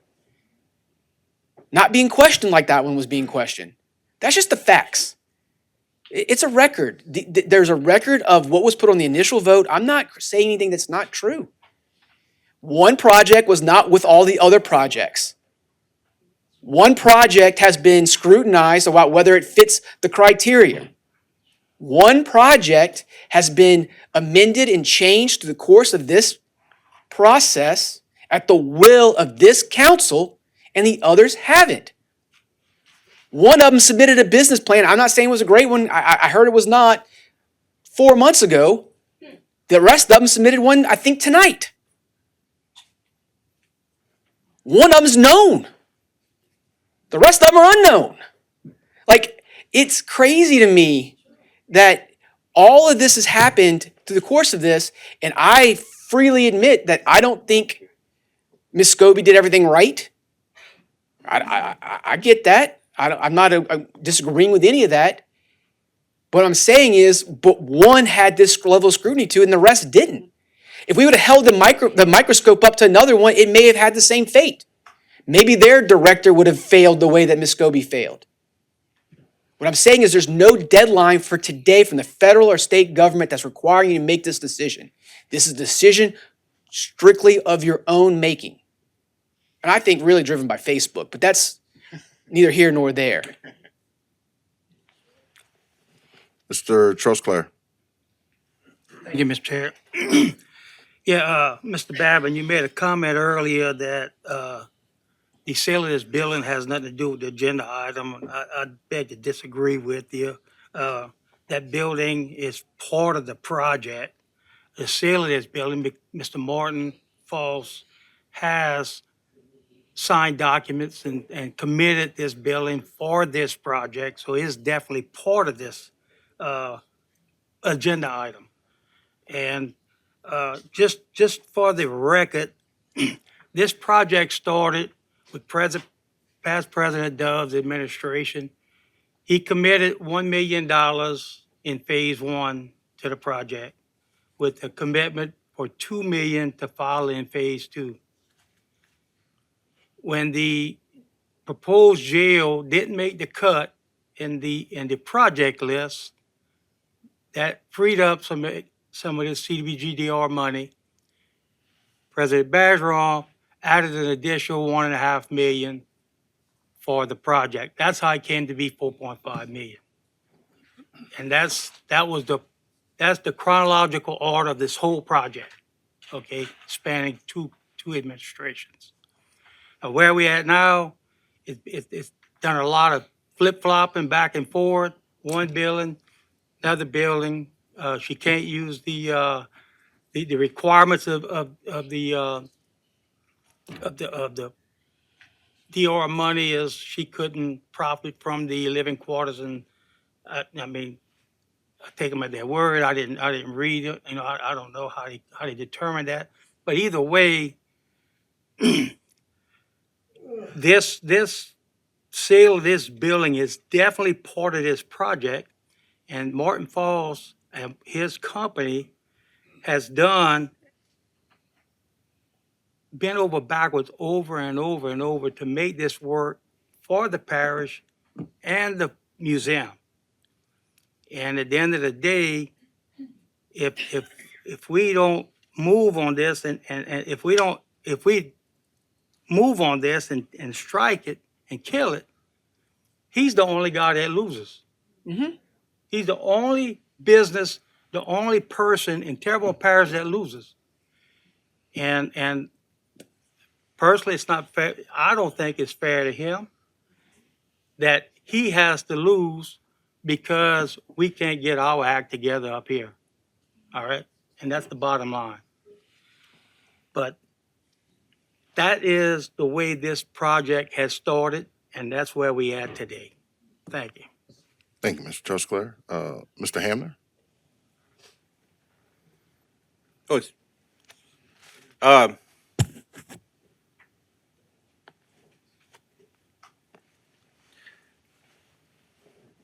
lot of good conversation tonight, but I'm gonna make a motion. Everybody has their opinion. There are 9 different opinions up here, and plus we got our couple of attorneys and our CSRS and Wagner and Ball.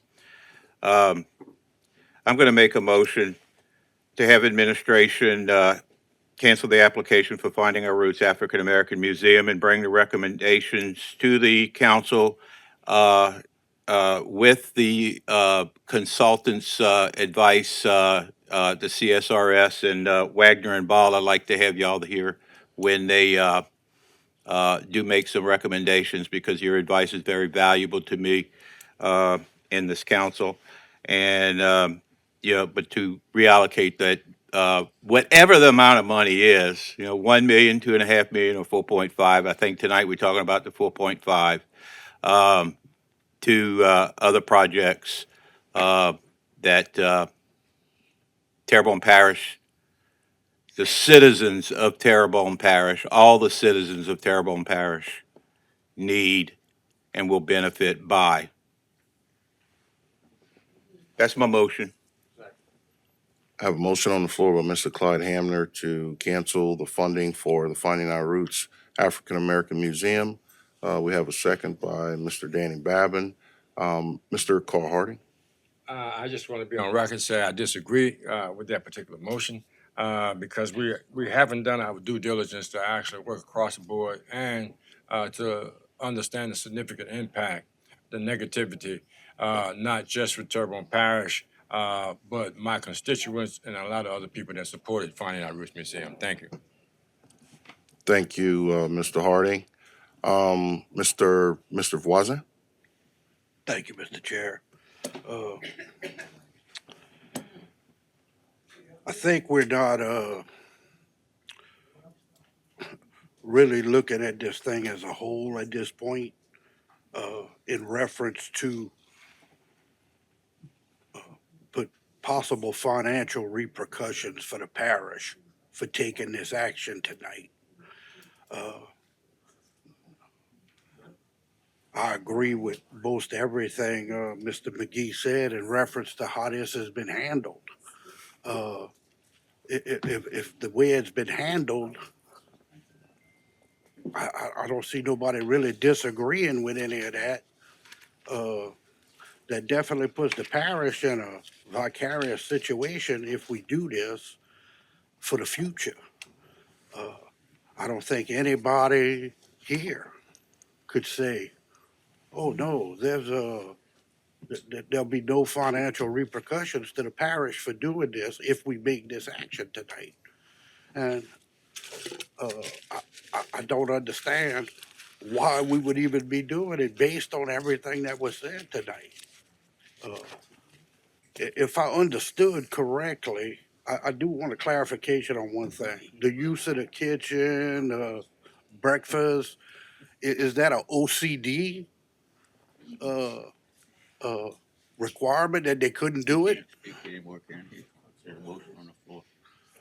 I think there's some, I didn't know if you were asking to be heard. Am I authorized to speak? Yes, ma'am. I can answer the question, and Candace may want to as well, but this is a museum project, and so the proposal was to generate some income by renting out some apartments at the top, using the kitchen to host events and paying and gathering money for that. That is not allowed by the OCD, by CDBG-DR rules. That would be program income and would go back to the state, and so would not stay in Terrebonne Parish and would not stay with the museum. So That they is could correct. reap no benefits from those facilities. That's right. By And law. especially for uses outside of the museum. If the museum charges entry for museum purposes, they can roll the money into operation costs as long as it doesn't exceed the operation.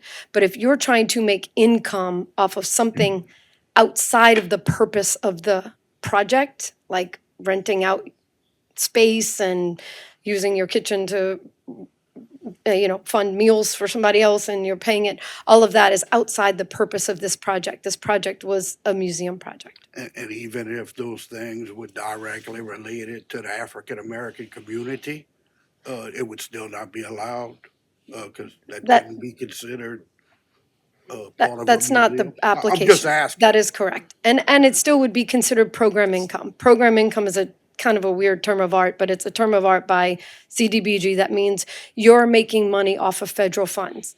And if you make money off of federal funds, that money goes back to the federal government. That part's correct. Okay. I do want to clarify, that's pretty much correct, but not quite correct. So, no, it is. Opinion. If there is a scenario where you can have a kitchen that supports the museum's core mission of being a museum. I mean, everybody's been to a museum that has a gift shop and has a coffee. So there is a part where the kitchen can be used within a museum function. The issue was that Ms. Scobie's business plan as presented was that the kitchen was going to be used as like a catering restaurant thing with some apartments, and that would be outside the bounds. So a kitchen per se, I disagree, is unnecessarily. I think this would be helpful for y'all going forward. It has to be within the mission of the museum itself and the functions of the museum. And it has to fit that criteria. But what they serve, how they serve it, it would be you have to get into the details of the plan and the proposal. I definitely agree with them, though, that as it was presented was not fitting the criteria. Understood. And would there have been an opportunity to do something different? And I'm not even gonna go there. The point I'm gonna try to make is it was her choice to leave that building based on the fact that she didn't feel like she could sustain it financially without those benefits of income, correct? So to me, at that point, you kind of being a good steward as far as financially. Moving to a smaller 'Cause she could have building. easily just said, no, give me the 4.5, I'll make it work. And then whatever happens, happens. Correct. If you're not being a good steward of finance. And then we get to the second building. And with all the things that have transpired, I've stayed an arm's length away from this thing, particularly since the what I would consider to be a opens meeting law violation based on this topic. I've tried to stay an arm's length away from this thing since these things have occurred. There's a lot of issues from finding our root side. There was some things done incorrectly. And from the parish side, I believe there's some things that's been done incorrectly. Without any thought of if we kill this, no repercussions. I hadn't heard anybody say anything about, well, if we kill this, we could face some negative repercussions. And I don't think we should be ignoring those things at this point. I think there should actually be some discussions in reference to the negatives that could actually cost tax dollars later. So I'd like to make a substitute motion to hold this over till the next council meeting at least. We have a substitute motion on the floor, by Mr. Clayton Voisin to hold this item over, second by Mr. Steve Trosclair. With that being said, I've given everybody a lot of liberty. And I'd just like to at least share, if that's okay, if I can share my sentiments. Appreciate that, Clyde, appreciate that. Because I'm one of two African Americans up here, and a lot of you wouldn't understand. You might not want to hear it, but that's okay, the door's there. With that, myself and Mr. Harding, the difference is there is I voted no continuously on anything finding our roots. I voted no. And I voted no not because I didn't want a museum, not because I didn't want Ms. Margie to succeed, because that means me as a black man would succeed too here in Terrebonne Parish. And the reason I voted no continuously is because of the mere fact that what we were doing as a parish was not putting our folks or the people that we thought were capable of being a part of the CDBG-DR funding, we wasn't giving them a fair shake. One, by way of Miss Margie. Miss Margie doesn't talk to me, and I'm fine with that. But at the same time, I want to prop her up and still try to help, because there is not one project that's devoted solely to the African American community. I don't want to hear the wastewater in Village East. That's not a project to this caliber or something that would really make a difference. Or it's not even a project you can see. Okay. So with that, why do we as a parish feel the need? I have to agree with Mr. McGee on this is the only project that has had any scrutiny or that people really even know about. I'll be hard pressed to believe that anyone, if they're polled in this parish, can tell you another project that we're doing. But we know that there's finding our roots that we want to get rid of. And there's been a lot of conversation around it. There's been a lot of misinformation. Most recent was subrecipient agreements have to be done after October 15th. That is completely false. We had 2 done last meeting. I didn't see a business plan. I didn't see none of the requirements that we're proposing Ms. Margie do. But again, a lot of you wouldn't understand because the melanin in your skin doesn't allow you to. I'm not making this a racial issue at all because I have other defenses.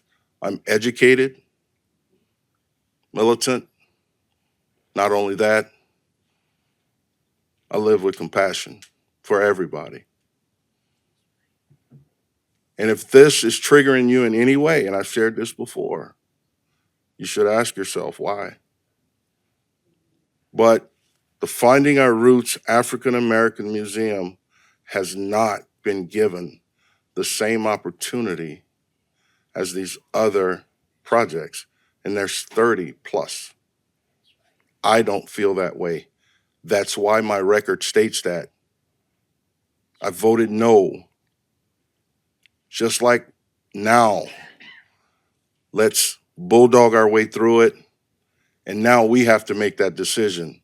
But as I've shared, we didn't make any of the other decisions in this capacity.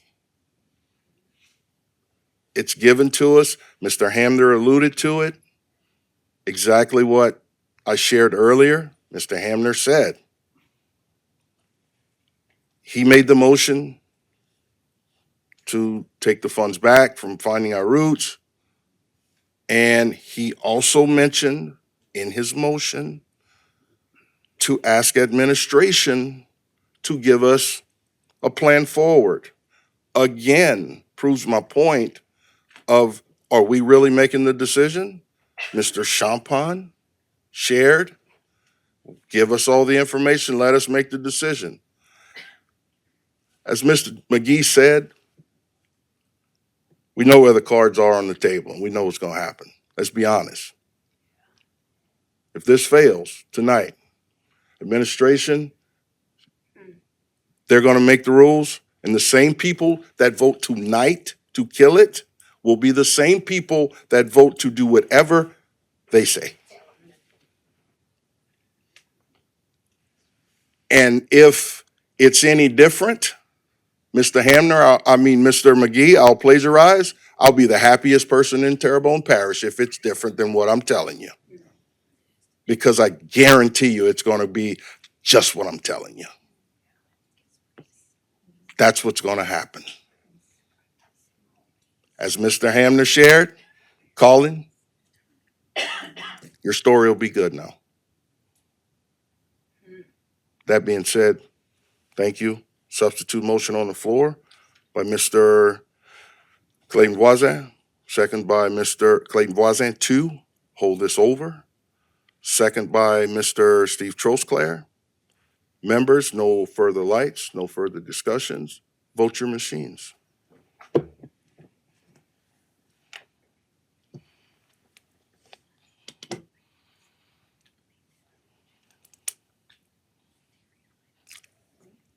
4 yeas, 5 nays. Substitute motion fails. We're back to our original motion made by Mr. Clyde Hamner to remove the funds from Finding Our Roots African American Museum. No further lights and/or discussions. Members, vote your machines.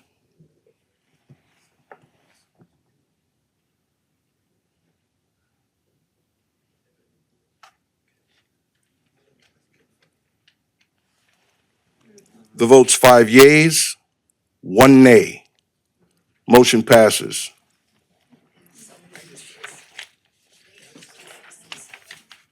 Next agenda item. Next agenda item, item E, presentation from the Fraternal Order of Police, Lodge Number 4 by Ms. Wendy Miles and Mr. Joel Callahan. That item, we'd like to pull that item for unforeseen reasons. Item 2, public wishing to address the council.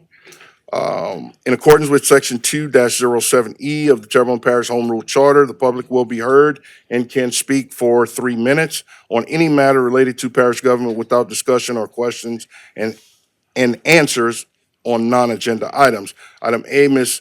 April Wallace, a Houma resident, wishes to address the council regarding Dumas Auditorium Resiliency Center. Ms. Wallace. Good afternoon. My name is Miss Wallace, and I'm sure y'all gonna do exactly what y'all wanna do, no matter what I say, because we see that tonight already. But I'm talking about the Resilience Center, and everybody wanna seem like it's not about race. It's always about race. We could stop that. We could kill it. It's always about race in Terrebonne Parish. I don't sugarcoat nothing, okay? I don't think it should be done. I don't think Dumas should be used as a resilience center. I don't. For one fact, that's where Black people have weddings. That's where Black people have family reunion. That's where Black people have parties, gatherings, get together. So no, I don't think it should be used for that. Y'all got this money back, y'all could take it and build one. Y'all done took the 4.5 million, so build one somewhere. But do not take Dumas. Y'all have other places. Y'all have the municipal. Y'all not gonna take that because that's in the white community. Y'all have the Civic Center. Y'all not gonna take that because it generate money for the white community. And I'm just so tired of this. I'm tired of it. We all know that Louisiana, that's just Louisiana. It's just racism. And this gotta stop. And y'all see, y'all love everybody. Y'all care about your community. Y'all don't care about no community. You care about where you stay. You care about your family and your friends, but please don't say y'all care about Black people. Because it's not true. It's not true at all. And I talk to anybody up there who wants to question me about it. I feel the way I feel. I'm not gonna change it. I don't sugarcoat nothing because it is what it is. I came here in January. I asked for money for the park at Audemars. It's in a Black neighborhood. Ms. Wallace, make sure we keep it Okay, towards but resiliency centers now. that's where I'm going through. But I haven't seen that money. So you taking all this stuff from the Black community. That's where I'm getting at. I don't see no money being used nowhere in the Black community. No. We don't need a motion to extend. It's on the agenda. Go ahead, Ms. Wallace. Ms. Tammy. Put the light back on, please. I just don't think that Dumas should be used for that. Y'all could build one. Y'all got extra money, so just build one somewhere. So show me Show the black community, show the black people that y'all really care about them and build one. But do not take Dumas. Do not take it. Find somewhere else. They got other places y'all can find. And it just don't make no sense. And I'm speaking up on it, and anybody have any questions, talk to me. That's why I come and I get on the agenda, and nobody talks after I say something. I don't know if y'all don't think it's important. Mr. Hamner has his light on. Okay. Mr. Hamner? April, Yes. I want to be sure I understand. You don't want the money spent at Dumas for the Resilience Center? No, can weddings still be done there? Yeah. No, but earlier when the lady talked, Yeah, she but- said it would be up to the operator. Yeah, but who's going to be the operator over there?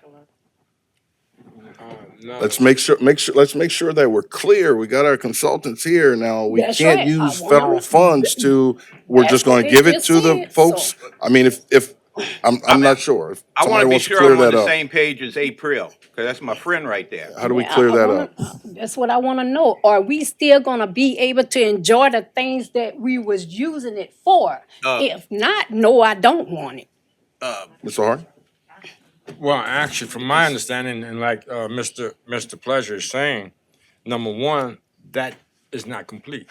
That have not been awarded as of yet. So therefore, with that being said, I'm under the assumption that whoever manages the building itself. Now, when I actually spoke with Haley, the thing was to have a agreement between Rec 11 and the people that they were going to turn the nonprofit that they were going to turn the building itself over to. So one Terrebonne. So yes, I think they would have to answer the question if Haley. I would like to get an answer to that too.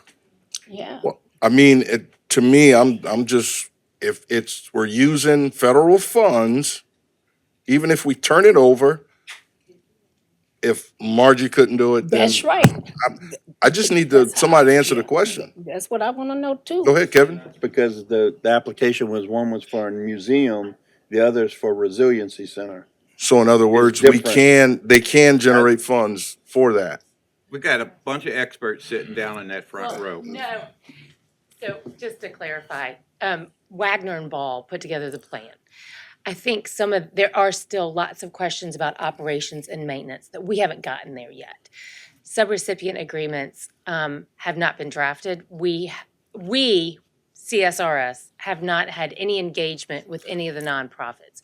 Wagner and Ball, who put together the plan, has been engaging the nonprofits. The one question we have, this is the one question we have.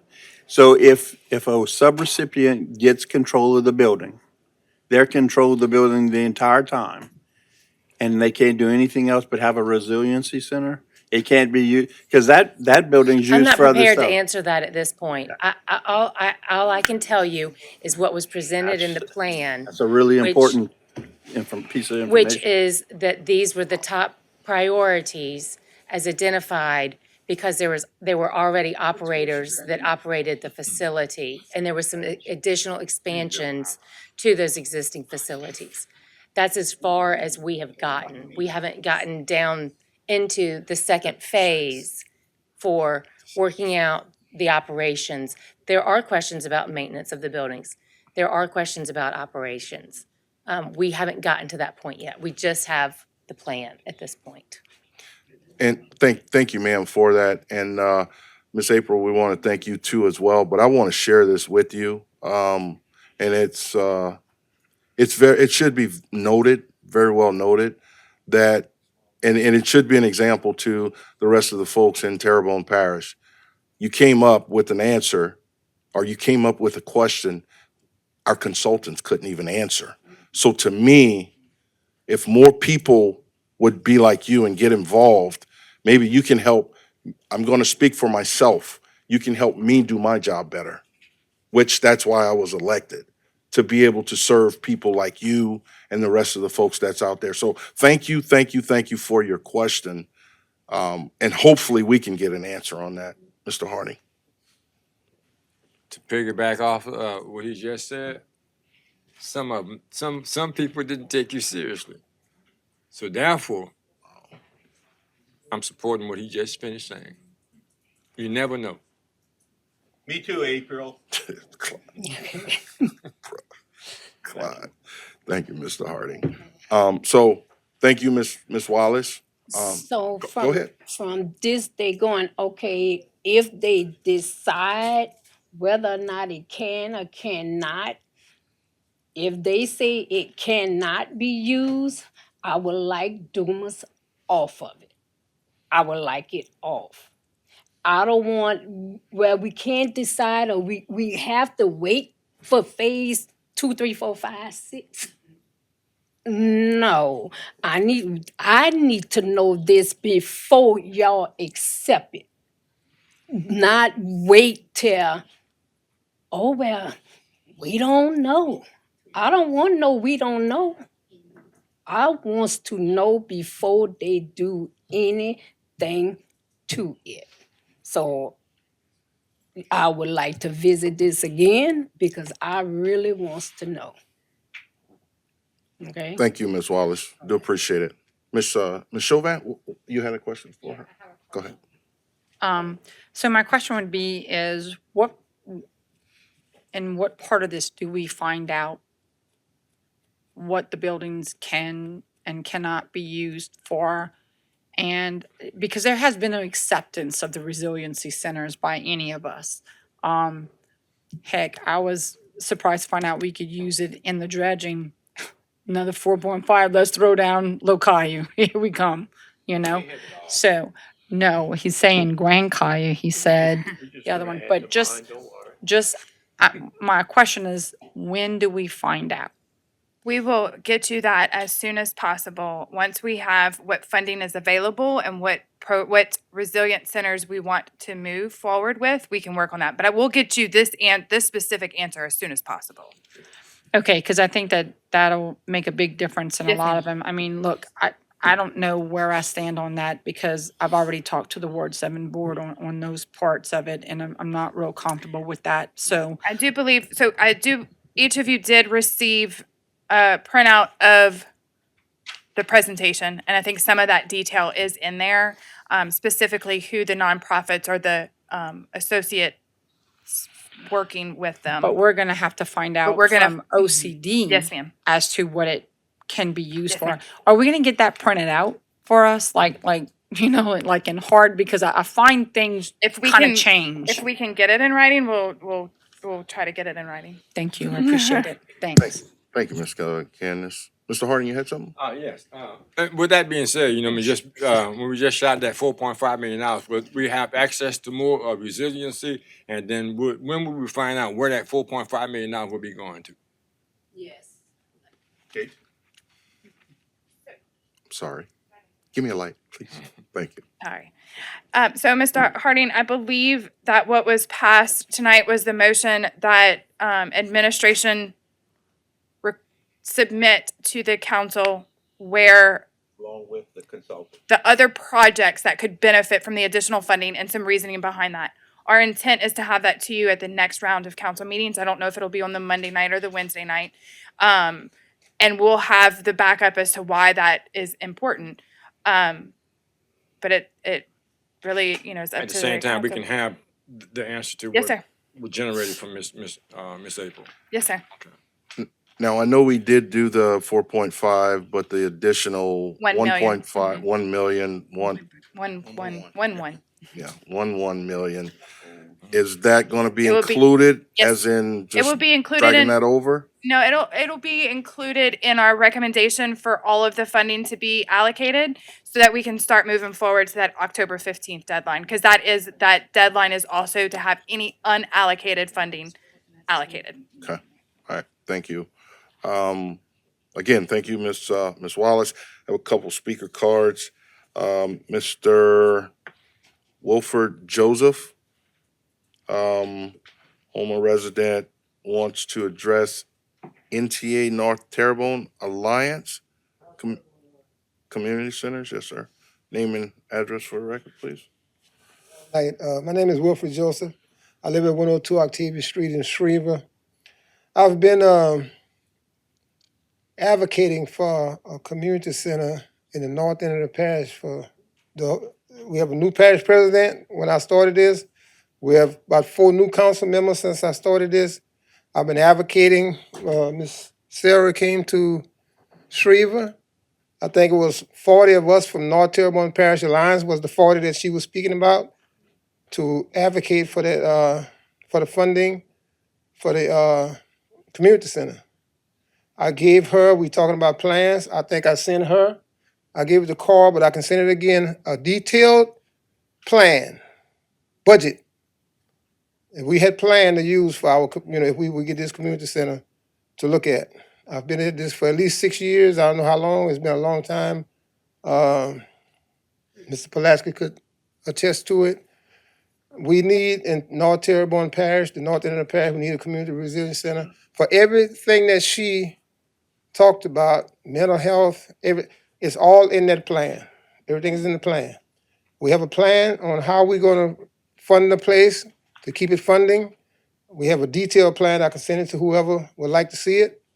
All I need is your email, and I want you all to look at it because this has been a for me, a labor of love for my community, for low-income people, for kids. Kids, we're trying to reach the children. We're trying to do a computer lab. We're trying to do a community band. We're trying to do community choir. We're trying to do mental health. Mental health is very important because it's not important to the people that are suffering the mental health. It's important to us to know how to deal with the people with the mental health, right? So that's what we're trying to do. We're trying to do a full plan for our community, North End of the Parish. And look, anybody is welcome, right? We nonprofit. None of us get paid. We do this from our heart. But we need, we've been working out of a church, and you're limited when you can work out of church because you don't own the building. You're limited to what you can do. But we've done a lot through North Terrebonne Alliance with the help of the Grid Improvement Association, and we just need a building. We need something that we can serve our community. We can. We talked about hurricanes and how to serve people or goods in the community. We want to be a conduit of knowledge to our community. But to do that, we need a building. And for me, when I heard about this community center, it's perfect for what we want to do for our community. And we're right there by our Altajon community. We're going to reach out to those people. We're going to reach out to everybody in the north end of the parish that want to come and support us with what we're doing for the kids, for the elderly. We want to reach out to the elderly. We want to help them too. We have a whole plan. We got a full plan that all we need is a building. We're ready to go. We're going to. Can you get a 1 second, Mr. Joseph. Motion to extend, Ms. Kim Chauvin, second by Mr. Carl Hardings. Members, vote your machines. Votes 9-0. Go ahead, Mr. 1 sec. Wait, there you go. Go ahead. So she said something about the Catholic Church. I've never been to a meeting where anybody there was representing a nonprofit from the Catholic Church. Maybe I missed something, but we went to every meeting. We there because we really feel strongly about this community, that we can reach a lot of people, help a lot of people. So we're hoping that you all would consider the North Terrebonne Parish Alliance for this community center, because we're going to do, give us a chance. We're going to do some great work. We're going to raise the money. We're going to write grants. We're going to do everything we need to do to help these kids in our community grow. We're going to do financial classes to teach these children how to how to think about money, how to use their money, how to be financially aware. How to save their money, how to invest their money. We got a whole plan. All we need is the building. All we need is the help. And I pray that you all help us. Just give us a chance. That's all we need. This is the opportunity of a lifetime for us, that we can use some of these CGB money for to help the communities, and we're going to do it if y'all give us the opportunity. We're going to do it. Thank you. The plan I proposed to her, which might be a little aggressive, it's $2,075,000. That's building the building, buying property, building the building. We got the whole plan from the bottom up. But if you all give us a building we can use, we'll take it. We ain't greedy. We want to have a building so we can help our community. Thank you, That's what I'm gonna do. Thank you. thank you, Mr. Joseph. And I understand that based on section 2-07, you have a speaker card, but I would, like to let Ms. Kim Chauvin share, if she likes to. Ms. Chauvin? One, if you guys have the plan or wherever the plan is, can we possibly look I'll at it? email Because it to Carl. I'm truly He's my interested councilman. I'll in email it having to that. Carl, and you can all look at it. I'll email it to him tonight or in the morning. I'll email it to him. All And then the right. whole council can look at it No, I'm and see really how, interested, but thank yeah. you. I appreciate it. Okay, thank you. Thank you, Mr. Joseph. And there again, stem to stern, he's got it all. Next speaker card, Miss Connie Berg, 5953 Elm Street, speaking for Kirby Lee Johnson about Smith Ridge. I'd like to invite Mr. Johnson to come stand by me. I'm here to read a letter that his cousin wrote about him and his dedication to Smith Ridge. And he's of the same heart as I am in that he likes to keep his community clean and takes care of his community. And he might need some love from Miss Kim in the drainage department. So you might want to get with him to see about some culverts in his area so children don't wind up in the ditch or get hit by a car. So his cousin, Alicia Harding, wrote this letter about this wonderful man. Start giving flowers while one still smells them. Reason for me saying this is because I'm always passing my older cousin taking part in serving his community. At one point in time, there were 3 most prettiest, cleanest bayous away that kept the grass along the bayou side cut. I feel with you there, Bubba. He trimmed neatly, but somewhere along the way, the elders started to not care about keeping the community the way it should have been clean. I can truly testify that my cousin takes the time every single day picking up trash along the bayou and the streets of the community, keeping the grass and the monumental areas cut and trimmed neatly as it should be taken part also. There's not a day that goes by that he is not out cleaning up the bayou, making sure there is not one piece of paper left when he's finished for that particular day. Amen, brother. But the saddest part of it is no matter to who sees it, no one offers a helping hand, not even myself. But I sure make sure that I never litter because never tend to helping others.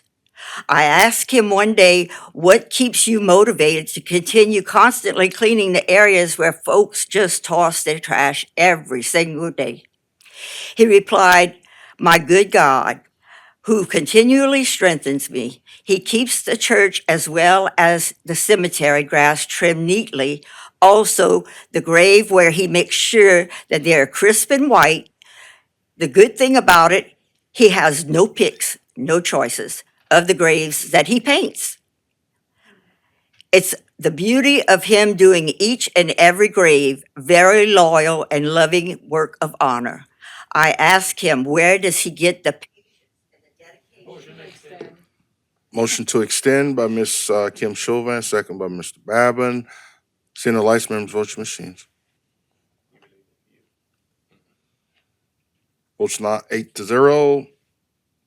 Go ahead. King, thanks. All right. I asked him, where does he get the patience and dedication and motivation? Of course, he replies, you should already know the answer to that question. Most prized possession, the Almighty God, who works through the strength in me. Amen, was all I could reply.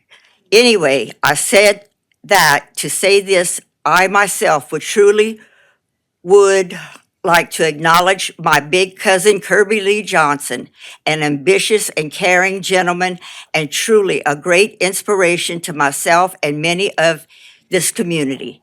He is a true living testimony, and I also truly believe he is overly doing his work of God's will. I also agree that more elders should acknowledge his work and dedication and also his unconditional love for his community. We need more people like you, Mr. Johnson. We sure do. I'm right there with you. So if you have any words you want to tell? Yeah. Okay, you take it back. Pray give obedience to the Holy Spirit, and I thank each and every one who went on today. But I come to stand up for my communion. Our road, the little kids that don't have nowhere to walk. The street, you can't see the road because they don't have no line. And I be out there working.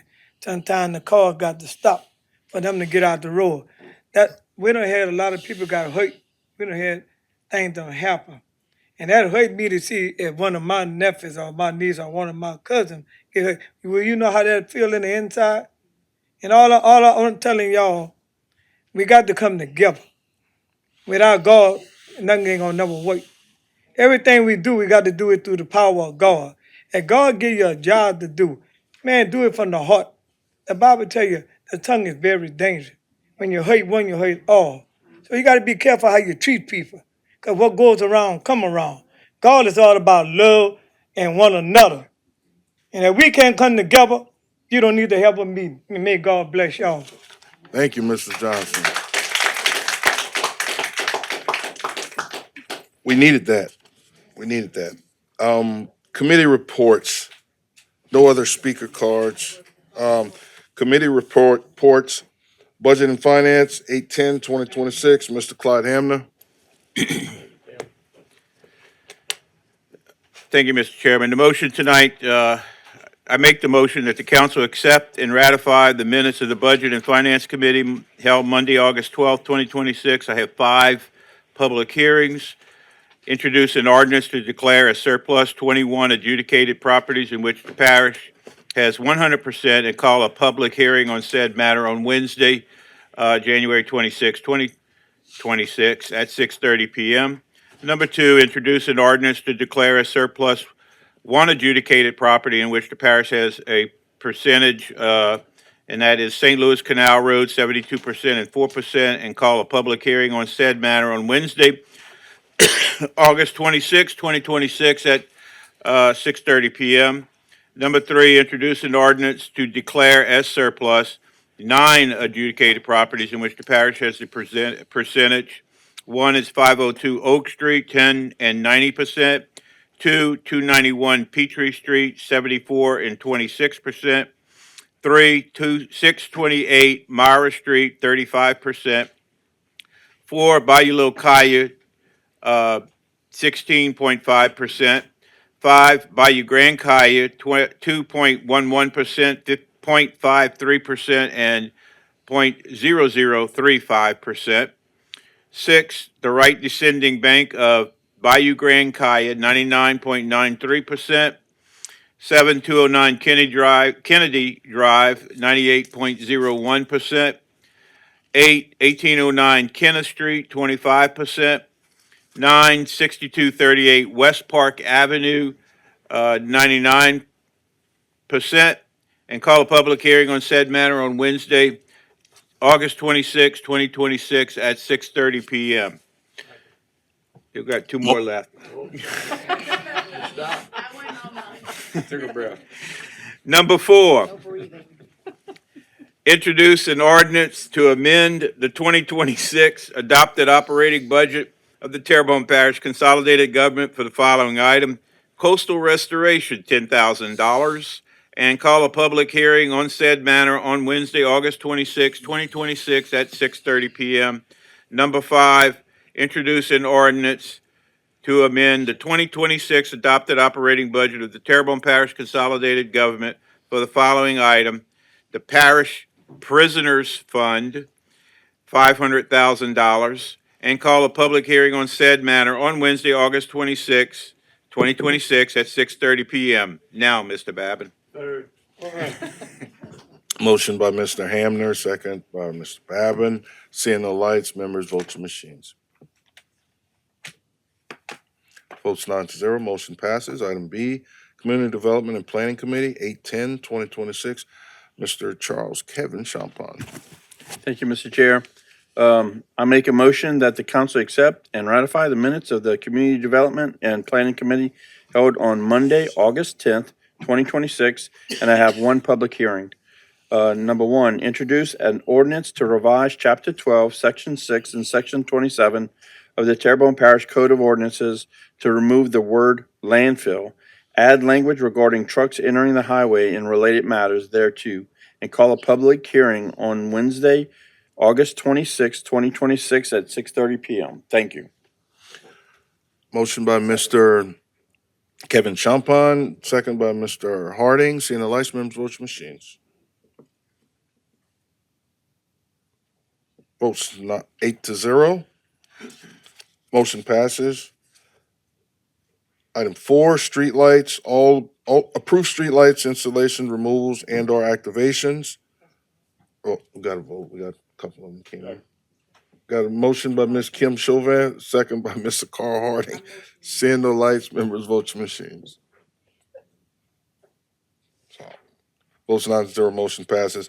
Item 5, notice of meetings, approve the attendance of the council staff to the LAMSA, LAMSA 36th Annual Fall Conference to be held at the Marriott Lakeway in Metairie, Louisiana from September 16th through the 18th, 2026, as per current travel policy.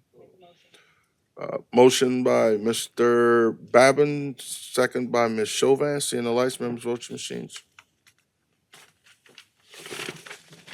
Votes 9-0, motion passes. Item 6, appointments to various boards, committees, and commissions. 6A, Fire District Number 5 Board, one expired term. Mr. Bernie Hutchison expresses his interest in being reappointed. I have a motion by Mr. Steve Trosclair to appoint Mr. Hutchison, second by Mr. Carl Harding. Seeing no lights, members, vote your machines. Votes 8-0, motion passes. Congratulations, Mr. Hutchison, you're here. Okay. Item 7, monthly engineering reports, Milford and Associates Incorporated. Motion by Ms. Kim Chauvin, second by Mr. Carl Harding. Seeing no lights, members, vote your machines. Votes 8-0, motion passes. Mr. Triggs, they're not registering, or it's just, okay, all right. Item 8, vacancies to various boards, committees, and commissions. 8A, Recreation District Number 1 Board, 2 expiring terms on 9/10/2026 and 9/12/2026. Recreation District Number 2-3 Board, 1 vacancy due to a resignation. Recreation District Number 3A Board, 1 vacancy due to a resignation. Recreation District Number 10 Board, 1 vacancy due to a resignation.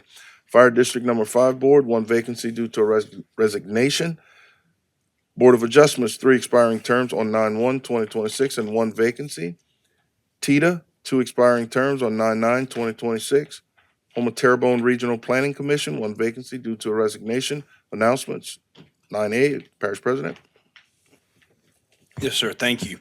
I know it's late, but I do feel like I want to give these people some props. On Saturday, August 15th at 8 a.m., we have the Farmers Market for local farmers at the Houma Air Base Park. On Saturday, August 15th from 10 a.m. to 4 p.m., the Terrebonne Parish Library National Medal Celebration at the main library. This is to celebrate the library's massive honor. Saturday, April 15th from 11 a.m. to 6 p.m., Anything Cajun Cook-Off, East Park Recreation Center. Saturday, August 15th, 11 a.m. to 3 p.m. is the National Acadian Day Celebration at the Bayou Terrebonne Waterlife Museum, a day dedicated to honoring the history, culture, and traditions of Louisiana's Acadian people. Tuesday, August 18th from 4 p.m. to 7 p.m. at the Life Church is a DOTD public meeting for the proposed additions of center medians, U-turns, and J-turns along Martin Luther King Boulevard. And Tuesday, September 1st at 6 p.m. will be the DuLarge Town Hall. Thank you. Any council members? Motion to adjourn, Ms. Kim Chauvin, second, Mr. Clyde Hamner. Seeing no further lights, members, vote your machines.